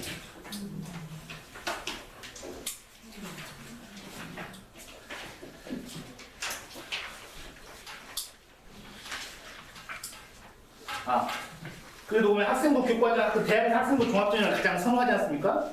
근데 또 보면 왜 이 학생부 교과전형을 했을 때 여기에 있는 학생이 A자 학교 가는 학생이 이 아이만의 문제가 아니지 않습니까? 그렇죠? 저희가 진접 사는 게 저희의 문제가 아니지 않습니까? 시골 일반으로 사는 게 그 아이의 문제가 아니라 국가 구조의 문제지 않습니까? 근데 대학이 원하는 대로 이 학생 뽑으면 국가가 좀 문제가 있을 텐데 앞으로 미래 발전이. 그러니까 뭐라고 하냐면 니네 일정 비율 이상으로 학생부 교과 전형을 선발하지 않으면 내 재정 지원해주지 않을 거야 라고 하니까 서울주요대학에서 학생부 교과 전형을 선발할 수밖에 없습니다. 이게 10%에 15%가 됩니다. 근데 학생부 교과 전형으로 해서 니네 국가의 취지는 충분히 알겠으나 이 친구가 우리 학교 와가지고 수업 못 따라가면 어떻게 하지? 라고 합니다. 그러니까 어떻게 대학 입장에서 뭐라고 하냐면 장벽을 둬야 합니다. 뭔 장벽을 두냐면 수능 최장력 기준을 둡니다.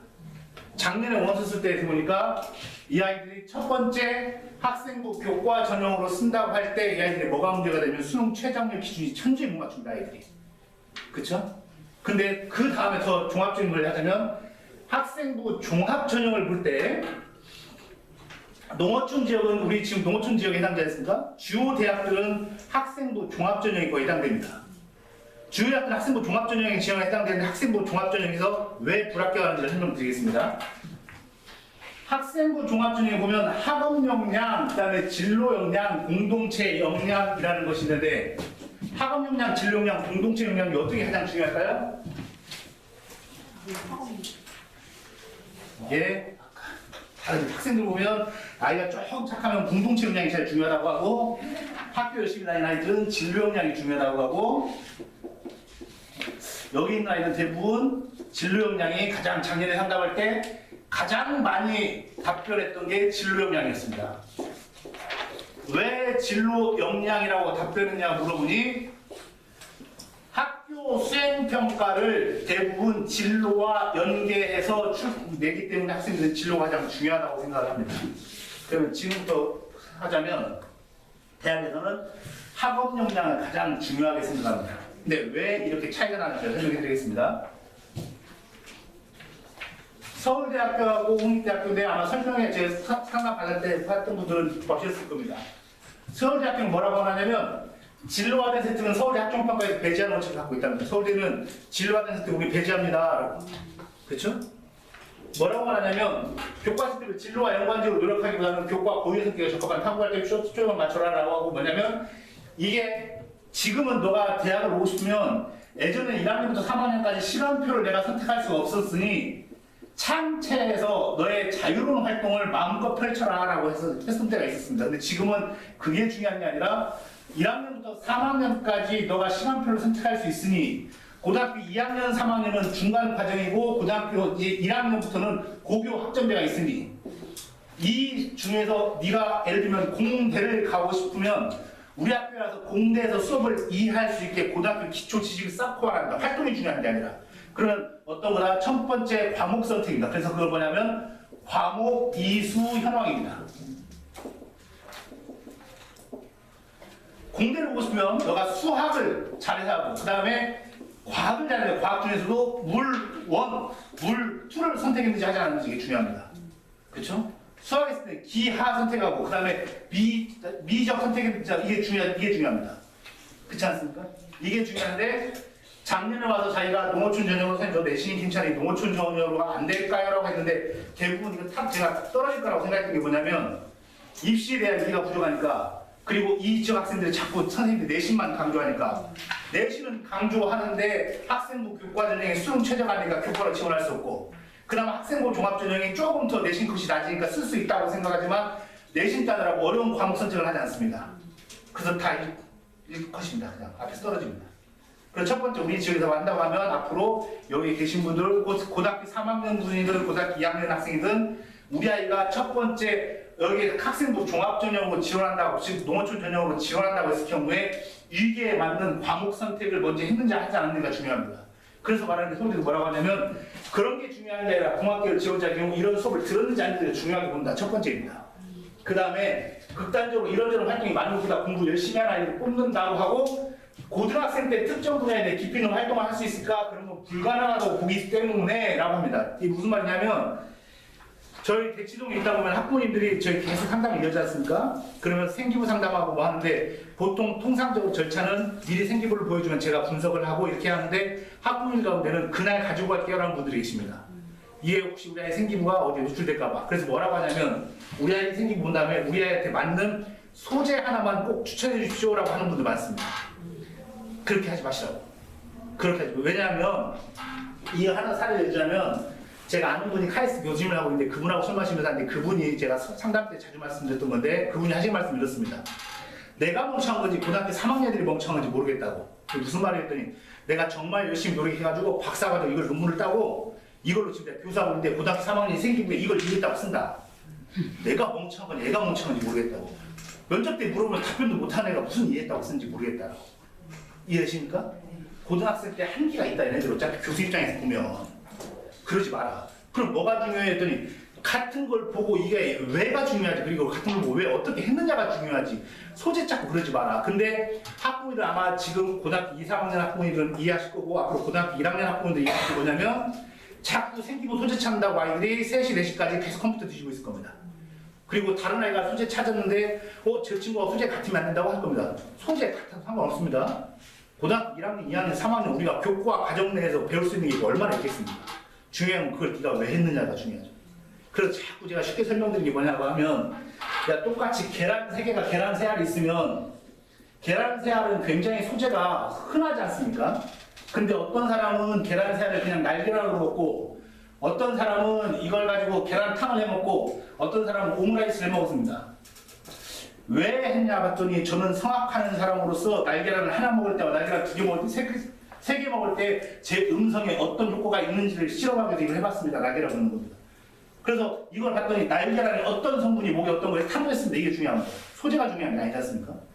어떤 친구는 계란탕을 했더니 자기는 경제학과를 갈 사람으로서 3알 가지고 10명을 어떻게 하면 가장 풍족하게 먹을 수 있을지 고민했더니 계란탕이 가장 좋더라. 그리고 거기에 영양성분을 더하기 위해서 뭘 했다. 이게 중요하지 않습니까? 영업적으로 하나 3알 가지고 오므라이스를 해서 나는 해먹는 게 가장 가치 있게 만든다. 소재가 중요한 게 아니라 이게 어떻게 이걸 왜 했느냐가 중요하고 이 전과 이 후로 너가 어떻게 변화됐는지가 중요합니다. 배우고 느낀 점이라는 그런 건데 자꾸 애들이 배우고 느낀 점이면 감정적인 느낀 점이라고 생각하고 자꾸 어떠니까 참 유익하고 보람을 느끼게 있습니다. 생긴 부분은. 보람을 느낀 건 전혀 중요하지 않습니다. 학교 입장에서는 뭘 배웠는지가 중요합니다. 그 다음에 자신의 일본인을 하나 저희가 진로활동 관련한 꾸준한 기획학을 들어가는데 이게 중요합니다. 또 다른 예로 서울대는 사회복지학과를 나와서 사회복지사를 하는 학생보다는 즉 연령 때 물어보면 너 우리 학교 왜 왔을 때 사회복지사 하고 싶은데요 하면 야 그냥 저 지방에 있는 학교 가지 왜 굳이 우리 학교까지 힘들게 해. 왜 우리 학교는 박사를 할 수 있는 학생을 더 원하기 때문인데 저건 공식적인 입장이라 굉장히 겸허한 편이고 진짜 입장은 우리 서울대 나온 애들은 말이야 우리나라 이끌어갈 정책을 만들어갈 사람들이야. 그럼 그런 수업을 할 것이고 그러면 거기에 맞는 복지가 청소나 봉사활동할 때 중요한 게 아니라 외국의 사회복지 관련 영어 논문을 읽어내기 위한 영어 능력이 있는지 없는지 본다. 왜? 우리 수업을 다 저걸로 진행할 거니까. 와 그럼 읽을 수 있는 능력 있는 거 생기고 보여달라 이겁니다. 그 다음에 여러 통계자를 분석할 수 있는 수학적 능력이 있는지 왜? 외국의 수학적 통계와 외국 복지 통계를 봤더니 우리 학교를 이렇더라고 분석할 수 있는 이게 능력이 있는지 본다라고 합니다. 네가 진로 관련 활동을 얼마나 들어가는 게 중요한 게 아닙니다. 서울대 뭡니까? 이게 학업 역량. 그렇죠?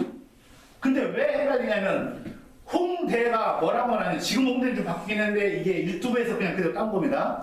본질적 특성이 뭐라고 하냐면 이 친구가 수업 시간에 수행평가 시간에 어떤 경험이 이 친구의 의미가 있었고 이게 본인이 지원하게 된 모집 단위에 어느 정도 구체적인 경험으로 자신의 앞으로 진로 계획으로 연결이 되는 전개가 중요하게 본다. 방금 서울대에서는 진로화된 습득은 배제한다고 했는데 홍대는 우리 진로화된 습득 봅니다라고 합니다.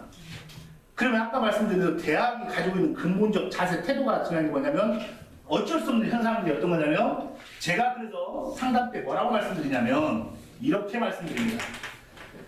서울대가 기본적으로 정시에서 국수탐을 290점 정도 맞으면 합격하고 경희대의 경우에는 국수탐 270점 정도 맞으면 합격하고 가천대의 경우에는 245점 정도 맞으면 합격할 때 이 말 맞는지 틀린지 한번 제가 확 다 여쭤봅니다. 서울대는 290점 맞는 학생 선호하고 경희대는 210점 맞는 학생 선호하고 가천대 245점 맞는 학생 선호합니다. 맞습니까? 틀립니까? 라고 하면 잘 이해가 되면 서울대는 학업 역량을 학종에 학업 역량 있는 학생을 선호하고 경희대는 진로 역량 있는 학생을 선호하고 가천대 240 이런 학생을 선호합니까? 물어보면 헷갈립니다. 근데 모든 대학은 공부 잘하는 학생 선호하지 않습니까? 그쵸? 근데 왜 이렇게 선발할 수밖에 없냐면 290점 맞는 학생은 경희대를 지원하지 않습니다. 그쵸? 270점 맞는 학생은 가천대 지원하지 않습니다.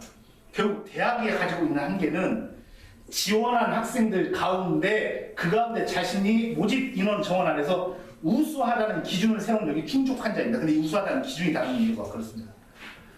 학생부 종합 학업 역량인데 이걸 조금 놓고 보면 이 잘 쓰여진 생기부를 한번 보자면 이게 이건 보시면 별표 많이 치십시오. 별표 많이 치시고 가는 길에 버리십시오. 그리고 매우 중요한 쓰고 매우 중요하다 쓰고 하십니다. 근데 관계 버리셔야 한다는 게 설명을 드리면 한양대학교가 2019년에 우리 생기부 우수 사례들이라고 발표한 겁니다. 2019년에. 근데 이게 지금은 통용되지 않습니다. 근데 왜 이런지를 설명하려고 이해시켜야 돼요. 과정을. 이 친구가 선생님 맨 처음에 물리적 효과에서 혹시 마지막 학습으로 설명한다 뭐냐면 동아리들을 통해 더 알고 싶은 내용 친구가 토라고 실험으로 확인한 노력을 기울이고 이 친구가 물리적 과목을 열심히 공부하다가 호기심이 생기니까 동아리를 연결해서 자기 극과 과목을 확장해서 실험을 하는구나 모습이 보여지는 거지 않습니까? 그래서 그렇게 하고 합니다. 그 다음에 이 친구가 수행평가 시간에 뭐 하냐면 영화 속 물리학 찾기를 수행평가를 합니다. 우리 아이들 지금 계속 수행평가 나오지 않습니까? 뭐 하는 진로와 관련해서 뭐 나오지 않습니까? 이 친구가 엔트맨과 엔트맨 마스크를 보고 양자세계에 관심이 생겨 양자물리에 대해 개인적으로 조사를 하지 않습니까? 작년에 만났던 진접지역 학생들 95%가 다 수행이 끝납니다. 수행평가하면 수행평가만 끝납니다. 애들이 숙제인 줄 알고. 그러니까 선생님들이 잘 뭐라고 하냐면 수행평가 그 뒤에 이 내용을 아이들 그냥 수행평가 내용 요약입니다. 왜? 글자 수 채우려고. 그러면 학교 입장에서 뭐라고 하냐면 얘가 수행평가, 대학 입장에서 얘가 수행평가를 열심히 했다가 아니라 그냥 이 친구는 학교 열심히 다녔다 외에는 이 친구의 학업 역량을 볼 수가 없습니다. 그럼 이 친구는 뭐라고 했냐면 수행평가에서 끝나는 게 아니라 더 발전시켜가지고 터널 현상과 양자역학 다율에 올리는 것 전부 과열 보고서를 제출하였고 수업 시간 중 발표하여 친구들과 선생님께 큰 말은 추가적으로 보고서를 제출합니다. 이에 관련된 거. 그쵸?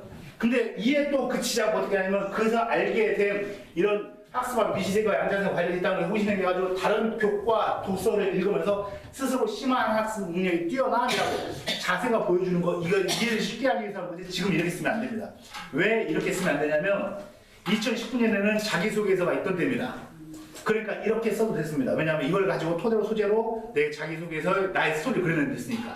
근데 지금 자기소개서가 없으니까 1학년, 2학년, 3학년에 나의 스토리를 담아내야 합니다. 두 번째 왜 안 되냐면 가장 지금 대학에서 가장 예민하게 부르는 게 뭐냐면 챗GPT입니다. 요즘 선생님도 수행평가 다 이거 챗GPT 줬고요. 학생들 수행평가에서 다 챗GPT 넣었습니다.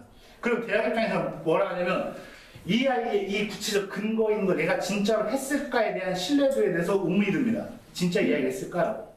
즉 무슨 말이에요? 이거는 이렇게 쓰는 게 아니라 이 아이가 진짜 했다는 사실적 근거, 즉 아까 말한 전임 입학사정관이든 아니면 이쪽 사정관이든 이 분들이 이 애가 진짜 했나 보구나라는 신뢰도를 높일 수 있는 문장들이 들어가야 합니다. 근데 이렇게 쓰면 안 된다는 겁니다. 그래서 이건 그냥 별표 많이 치시고 주변에 다른 학원에 보시라고 버리시되 스토리만 이해하시면 됩니다. 이해되십니까? 네. 그럼 다시 돌아오면 학업 역량, 진로 역량, 공동체 역량인데 즉 학업 역량 현재 고등학교 2학년, 3학년 기준으로 학업 역량이 다른 건 뭐냐면 첫 번째 학점 교과 이수 현황이라고 했습니다. 과목을 선택했는지 하지 않았는지. 근데 우리 진접적 아이들은 교과 이수 현황 이게 안 돼서 학생부 종합에 따라서 끝 떨어지고 두 번째, 교과 성취 현황입니다. 교과 성취 현황. 이거에서 얼마나 괜찮은지 하는데 아이들이 그래 내신하고 한겨 그런데 마지막에 이걸 뒷받침해 줄 수 있는 세특의 기록이 돼 있는지 안 돼 있는지 이게 안 되는 거가 안 됐듯이. 그래서 우리 지역 학생들이 입결이 낮은 이유. 그냥 교과 이런 현상 상관없이 내신만 땄는데 실제로 우리가 학생부 교과 전형은 가장 유연한 학생부 종합 전형인데 이게 안 돼가지고 농어촌 전형 지원을 못하고 학생부 교과로 들어갔는데 학생부 교과에서 수능 준비가 안 돼가지고 교과 최종 맞추니 자꾸 대학이 낮춰집니다. 그래서 현실적으로 주변에 있는 학생들 보면 이 아이가 반에서 몇 등 했다는데 꽤 잘했다는데 대학에 못 간 이유가 이렇게 나온 겁니다. 그럼 반대로 왜 제가 말씀드리냐면 그러면 우리 아이가 다시 대학을 잘 가기 위해서는 어떻게 준비해야겠구나라고 하는 거고요. 그쵸? 어떻게 해야 하는구나 이게 보이는 거고. 그러면 현재 학업 역량 즉 내신이 1점대인 아이들이 이렇게 숫자와 글자가 잘 갖춰진 아이들이 실제로 지원하는 대학이 어디입니까? 서연고 서성한 맞죠? 그래서 서연고 서성한 보면 서연고 서성까지 보면 학업 역량이 50%를 반영합니다. 50% 이상. 그럼 현실적으로 다시 봐서 그러면 그 이하 대학은 어떻습니까? 중앙대, 경희대 이 학교도 이런 학업 역량 있는 학생을 선발하고 싶은데 문제는 아까 뭡니까? 이 친구들이 중앙대, 경희대 지원합니까? 안 합니까? 안 합니다. 그러면 결국 지원한 학생들 가운데 그래도 괜찮은 학생들 뽑으려고 봤더니 아까 괜찮은 학생이 뭡니까? 경희대 400, 500명 이상 이탈하지 않은 학생들 어떤 학생들? 자기 진로 관련해서 그래도 열심히 하는 아이들. 그쵸? 그러니까 그 이야기를 보면 진로 역량이 높습니다. 중간에 있는 중앙대를 보면 그래서 투트대 학생부 종합이 투트대로 구현되는 이유가 학업 역량이 높은 전형 하나, 진로 역량이 높은 전형 하나 이렇게 되는 겁니다. 실질적으로 보면. 그래서 우리가 가천대, 지금은 가천대가 아마 우리 부모님 모르겠지만 원서 쓸 때는 가천대가 굉장히 높은 대학을 보실 겁니다. 원서 쓸 때는 지금 고등학교 1학년, 2학년 학생들은 무슨 가천대 하겠지만 그리고 이 지역상 서울에서 지금 우리가 북쪽에 있다 보니까 가천대가 굉장히 보니까 그냥 애써 폄하하지만 원서 쓸 때 되면 가천대가 생각보다 굉장히 높습니다. 그리고 이게 성장 속도가 높아가지고 아마 근데 가천대가 흔히 말하는 일반고의 3, 4등급 아이들의 서울대라고 표현하는데 일반고 3, 4등급 아이들 생기부가 갖춰져 있습니까? 안 갖춰져 있습니까?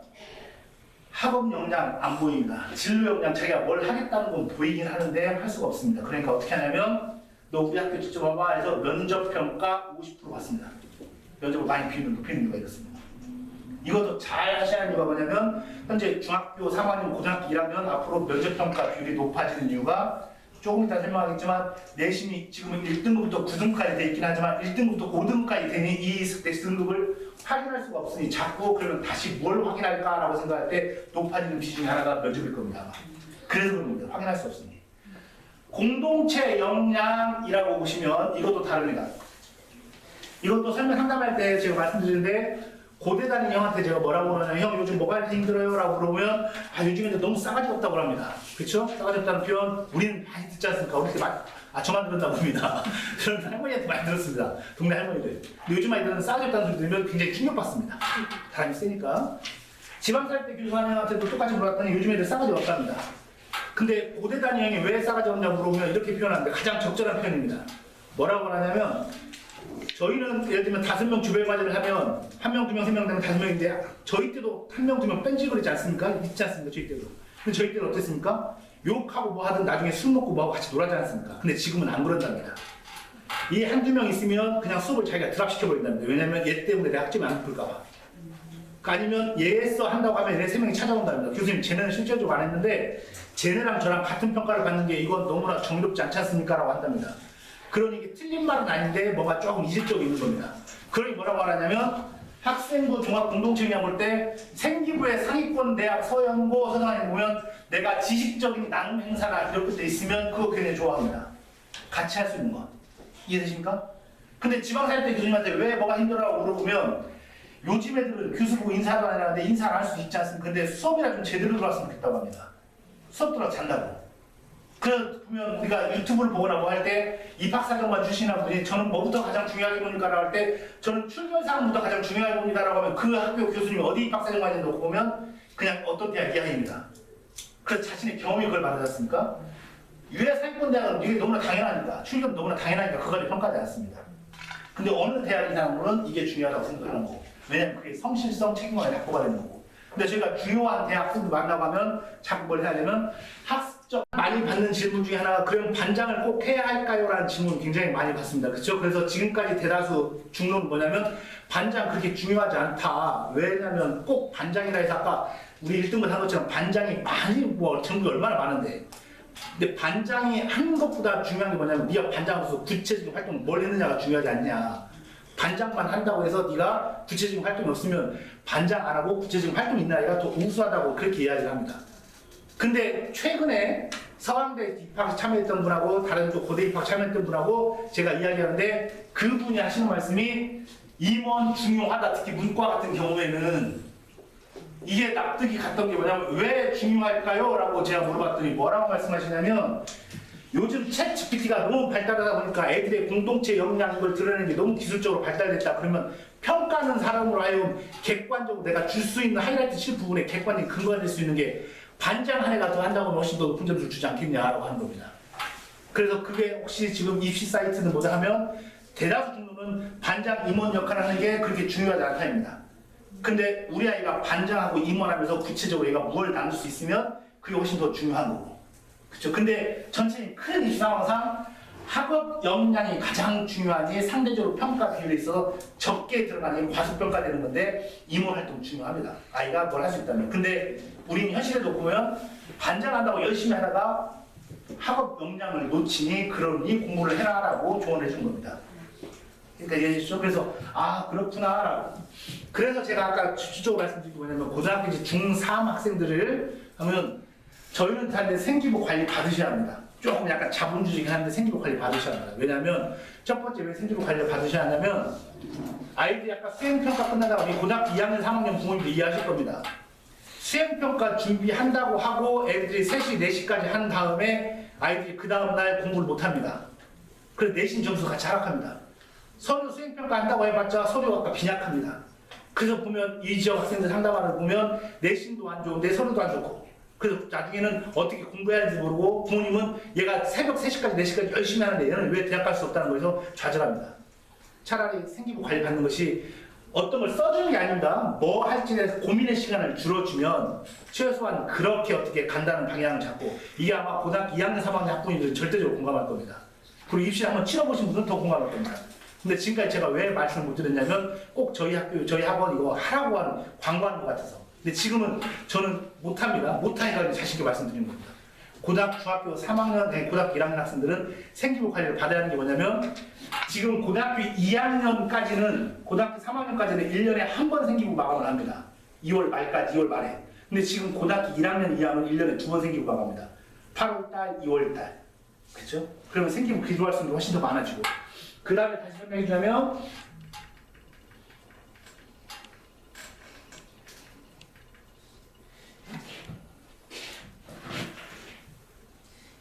왜 그러냐면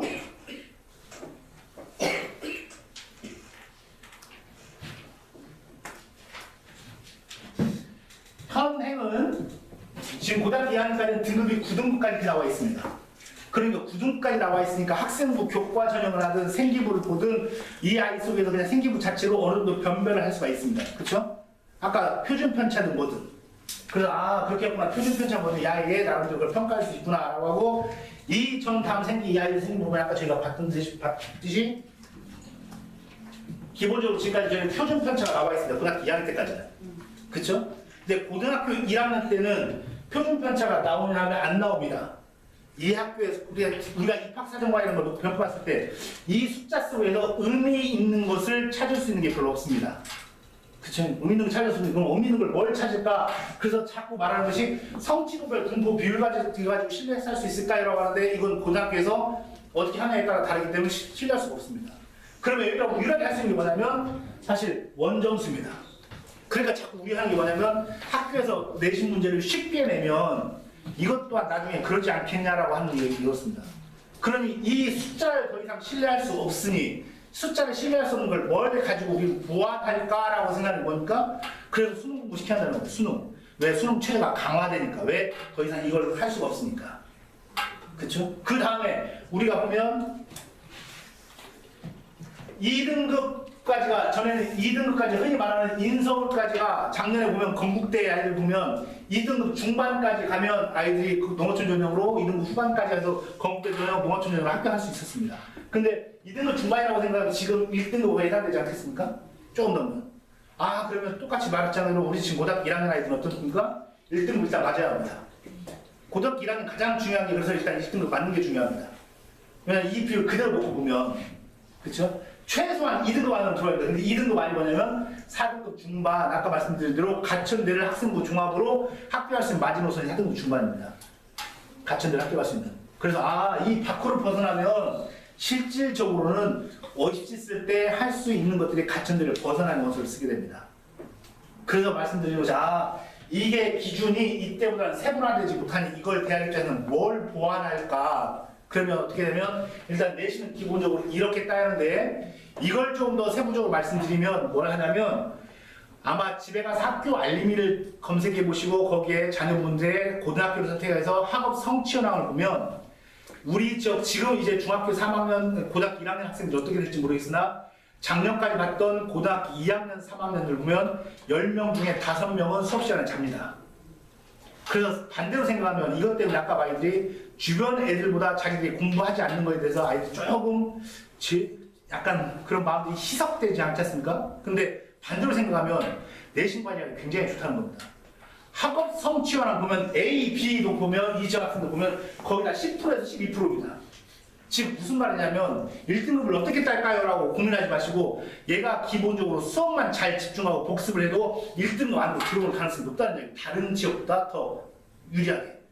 근데 현실은 자꾸 아이들이 수업 시간에 안 오고 이렇게 하니까 이 문제입니다. 근데 수업 시간에 왜 하는 게 중요하냐면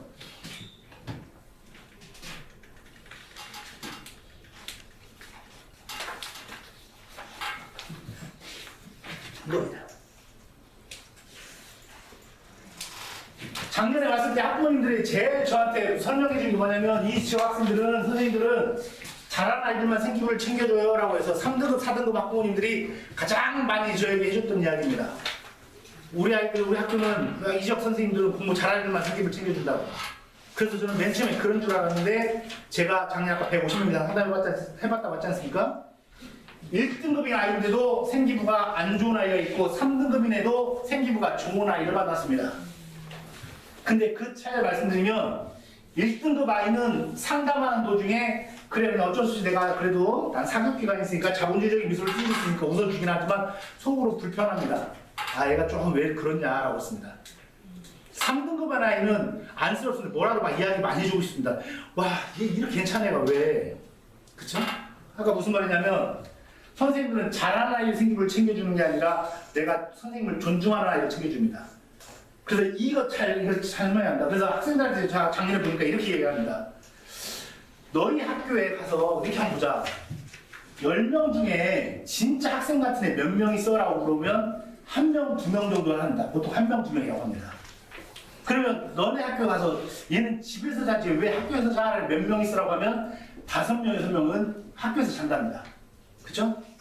그러면 한 3명, 4명 정도는 뭐라고 하냐면 3명, 4명 정도는 어떤 때는 학생 같고 어떤 때는 집에서 잤으면 한다는 애들이 있다는 겁니다. 그래서 제가 뭐라고 그때마다 하냐면 너네가 정말 공부를 열심히 하는 이유가 여기 있단다. 왜냐면 이 비율 그대로 오름된다고. 그쵸? 이 비율 그대로 오름됩니다. 그래서 설명할 때마다 상담할 때마다 우리 본인들이 이야기합니다. 우리 본인이 이해하지 않습니까? 어떤 조직을 가든 와 우리 회사에 있기 아깝다. 한두 명 있지 않습니까? 이제 있지 않습니까? 회사 회식하고 기분 좋으면 열심히 하는데 좀 떨어지면 안 하고 기분 따라 다른 분이 있지 않습니까? 우리는 학생이 있어도 좋긴 한데 그래 같이 어리니까 선생님들도 어른 이전에 존경받아 하긴 하지만 그분들도 똑같이 우리 같은 인간이지 않겠습니까? 비율 그대로 나옵니다. 그쵸? 즉 무슨 말이냐면 우리 지역 아니면 어떤 학교를 가든 와 이 선생님 참 괜찮다는 분 한두 분 계셨습니다. 어떤 학교를 가든 이 5분 정도는 안 챙겨주나 이분 계십니다. 현실적으로 이분은 학생에 따라 기분이 좋고 하지 않습니까? 아까 그게 내가 존중받는 게 뭐냐면 첫 번째 내 수업을 잘 듣는 아이이지 않습니까? 지금 앞에서 하면 무슨 말이냐면 와 나 존중받고 있구나라고 하는 게 뭐냐면 지금 부모님도 너무 잘 들어주니까 제가 계속 많이 빨라지지 않습니까? 왜냐면 1시간 반 후에 제가 가는데 한 줄말이 많으니까. 그러니까 아 내가 정말 존중받고 있구나 하는데 이 와중에도 여기에 계신 분들 중에서 잘 이해가 되시는 분이 계실 거고 이해가 안 되시는 분이 있는데 저렇게 막 집중하시는 분이 나와서 질문하면 제가 어떻게 합니까? 어머니 이거 좀 자세히 설명해 주지 않겠습니까? 아, 선생님 똑같지 않겠습니까? 근데 계속 졸다가 선생님 아까 그 뭐라고 하실 줄 알면 어머니 이러지 않겠습니까? 이치가 비슷하다. 이치가 비슷합니다. 즉 아까 3등급 맞는데 생기부 좋은 아이는 얘는 보면 생기부에 계속 모든 선생님들이 이 아이 수업에 집중하고 뭐 태도가 좀 계속 이야기 나옵니다. 그러니까 이 아이가 성적이 좀 안 좋으니까 뭐라고 챙기려고 그러니까 야 이것 좀 해봐 이것 좀 해봐 이렇습니다. 1등급 아이는 수업 시간 안 듣습니다. 내가 학원을 듣고 이걸 뭐 한다고 생각하고 그러니까 선생님이 뭐라고 뭐냐면 야 수업이나 들어주라. 그러지 않겠습니까?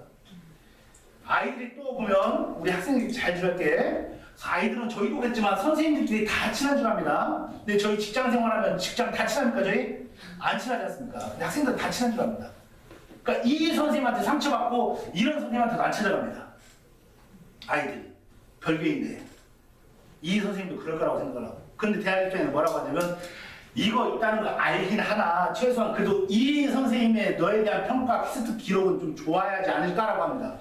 근데 이 선생님만의 기록도 없다면 물론 입시적으로 놓고 보면 이 과목이 이과 같은 경우에는 수, 영과 선생님이 그러면 좋을 것이고 문과 같은 경우는 국, 수, 영 또는 사탐 선생님이 이 과목을 만나면 굉장히 좋겠으나 더 봐야 좋겠으나 그래도 어쨌든 이분에 대한 기록이 없는 것 자체는 넌 노력하지 않았지 않냐 그런 학생부 교과로 봐야지 왜 굳이 종합으로 왔냐 이 말입니다. 근데 왜 그러냐면 또 그러면 일반고라 불린다고 생각하지만 상상과학한테 물어봤더니 너희 학교에 기본적으로 그러면 선생님 같은 거 아니 진짜 공부하는 몇 명 있어라고 했더니 한 7명, 8명은 진짜 공부 열심히 한답니다. 얘는 왜 집에서 자지 그런 애들은 한 명 있답니다. 한두 명은 왔다 갔다 하고 선생님들이 이 비율이 있습니다. 이 비율로 선생님들이 그쵸? 그럼 반대로 학교 입장에서 생각은 뭡니까?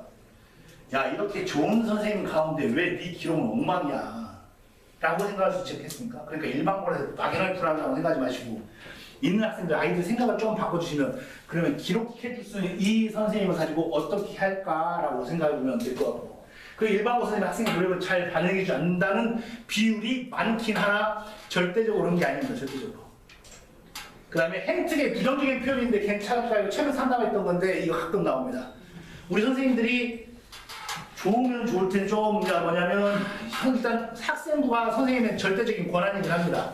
근데 그 선생님 판단을 존중해 해줘야 하는데 선생님들 가운데도 약간 마음이 가끔씩 상할 때가 있으신가 봅니다. 그래서 굉장히 선한 문투로 애들 디스하는 표현들이 있습니다. 그러면 이 아이가 사실 저 하나 때문에 집안에서 상담받아 부치돈까지 와서 50만 원 들고 상담분이 저 하나 때문에 그래서 제가 뭐라고 했냐면 똑같이 저희 학원에 있는 입학사정관한테 똑같이 단체 문자 돌려서 물어봤습니다. 이런 경우 어떻게 평가하셨어요? 라고 했더니 뭐라고 평가하냐면 선생님과 관계성이 한 분 정도는 그럴 수 있지 않겠냐. 선생님과 관계성이 안 좋았나 보다. 이거 가지고 큰 문제 삼지 않는다. 왜냐하면 선생님도 인간이니까. 근데 저런 표현이 두 분, 세 분, 네 분 넘어가면 아이한테 문제가 있지 않을까요? 라고 하는 겁니다. 그러니까 혹시 한 분 정도의 그 기록이 너무 안 좋다 해서 너무 그렇게 하세요. 근데 반대로 저런 부정적인 표현이 세 분, 네 분 있으면 우리 아이가 집에서 본 아이하고 밖에서 본 아이가 좀 다른가 보구나 라고 생각을 하셔야 합니다. 그래서 이거 가지고 그렇게 하지 않고 어떤 다양한 활동을 어떻게 균형 있게 참여할까요? 그 다음에 어떤 비교과 활동이 중요한가요? 라고 했을 때 이건 자기가 그냥 관심 있는 분야 어떤 비교과 활동이 더 특별히 더 중요한 게 아닙니다. 흔히 더하자면 이렇게 생각하시면 됩니다. 문과하고 이과가 생기부가 기록되는 내용이 좀 다릅니다. 요즘은 같이 융합적으로 되긴 하세요. 이과는 기본적으로 지식이 직업이 되는 사회지 않습니까? 지식이 직업이 되는 사회.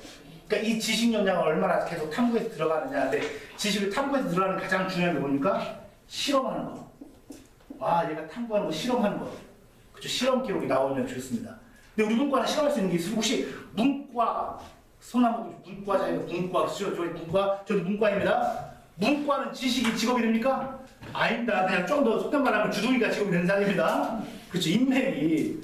지금 문과에 뭐냐면 우리 흔히 말하는 정치라고 하지 않습니까? 정치. 정치는 무슨 말이냐면 실행을 하는 겁니다.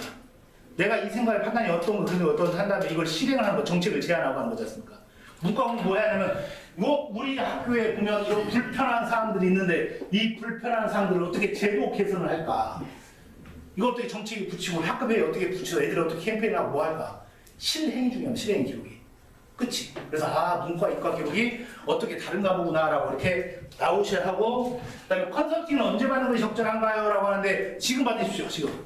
왜 그러냐면 아마 커뮤니티 때 보면 이런 거 많이 보실 겁니다. 돈 대치동 가서 돈 비싸게 많이 받고 했는데 별반 다를 게 없었어요 라고 하고 별로 돈의 가치를 못 받습니다 라고 했지 않습니까? 80%는 그게 맞습니다. 80%는. 왜 그러냐면 아이 생기부가 별로인데 어떻게 특별한 대책을 놓습니까 이게? 그렇죠? 아이 생기부가 똑같은데 대치동이라고 해서 특별한 효과가 있겠습니까? 그래서 한다고 하면 조금 해서 네가 나중에 이 문장이나 이런 것들이 뭐를 추가해서 뭘 해서 최소한 평가관으로 알고 이렇게 보면 보이지 않을까.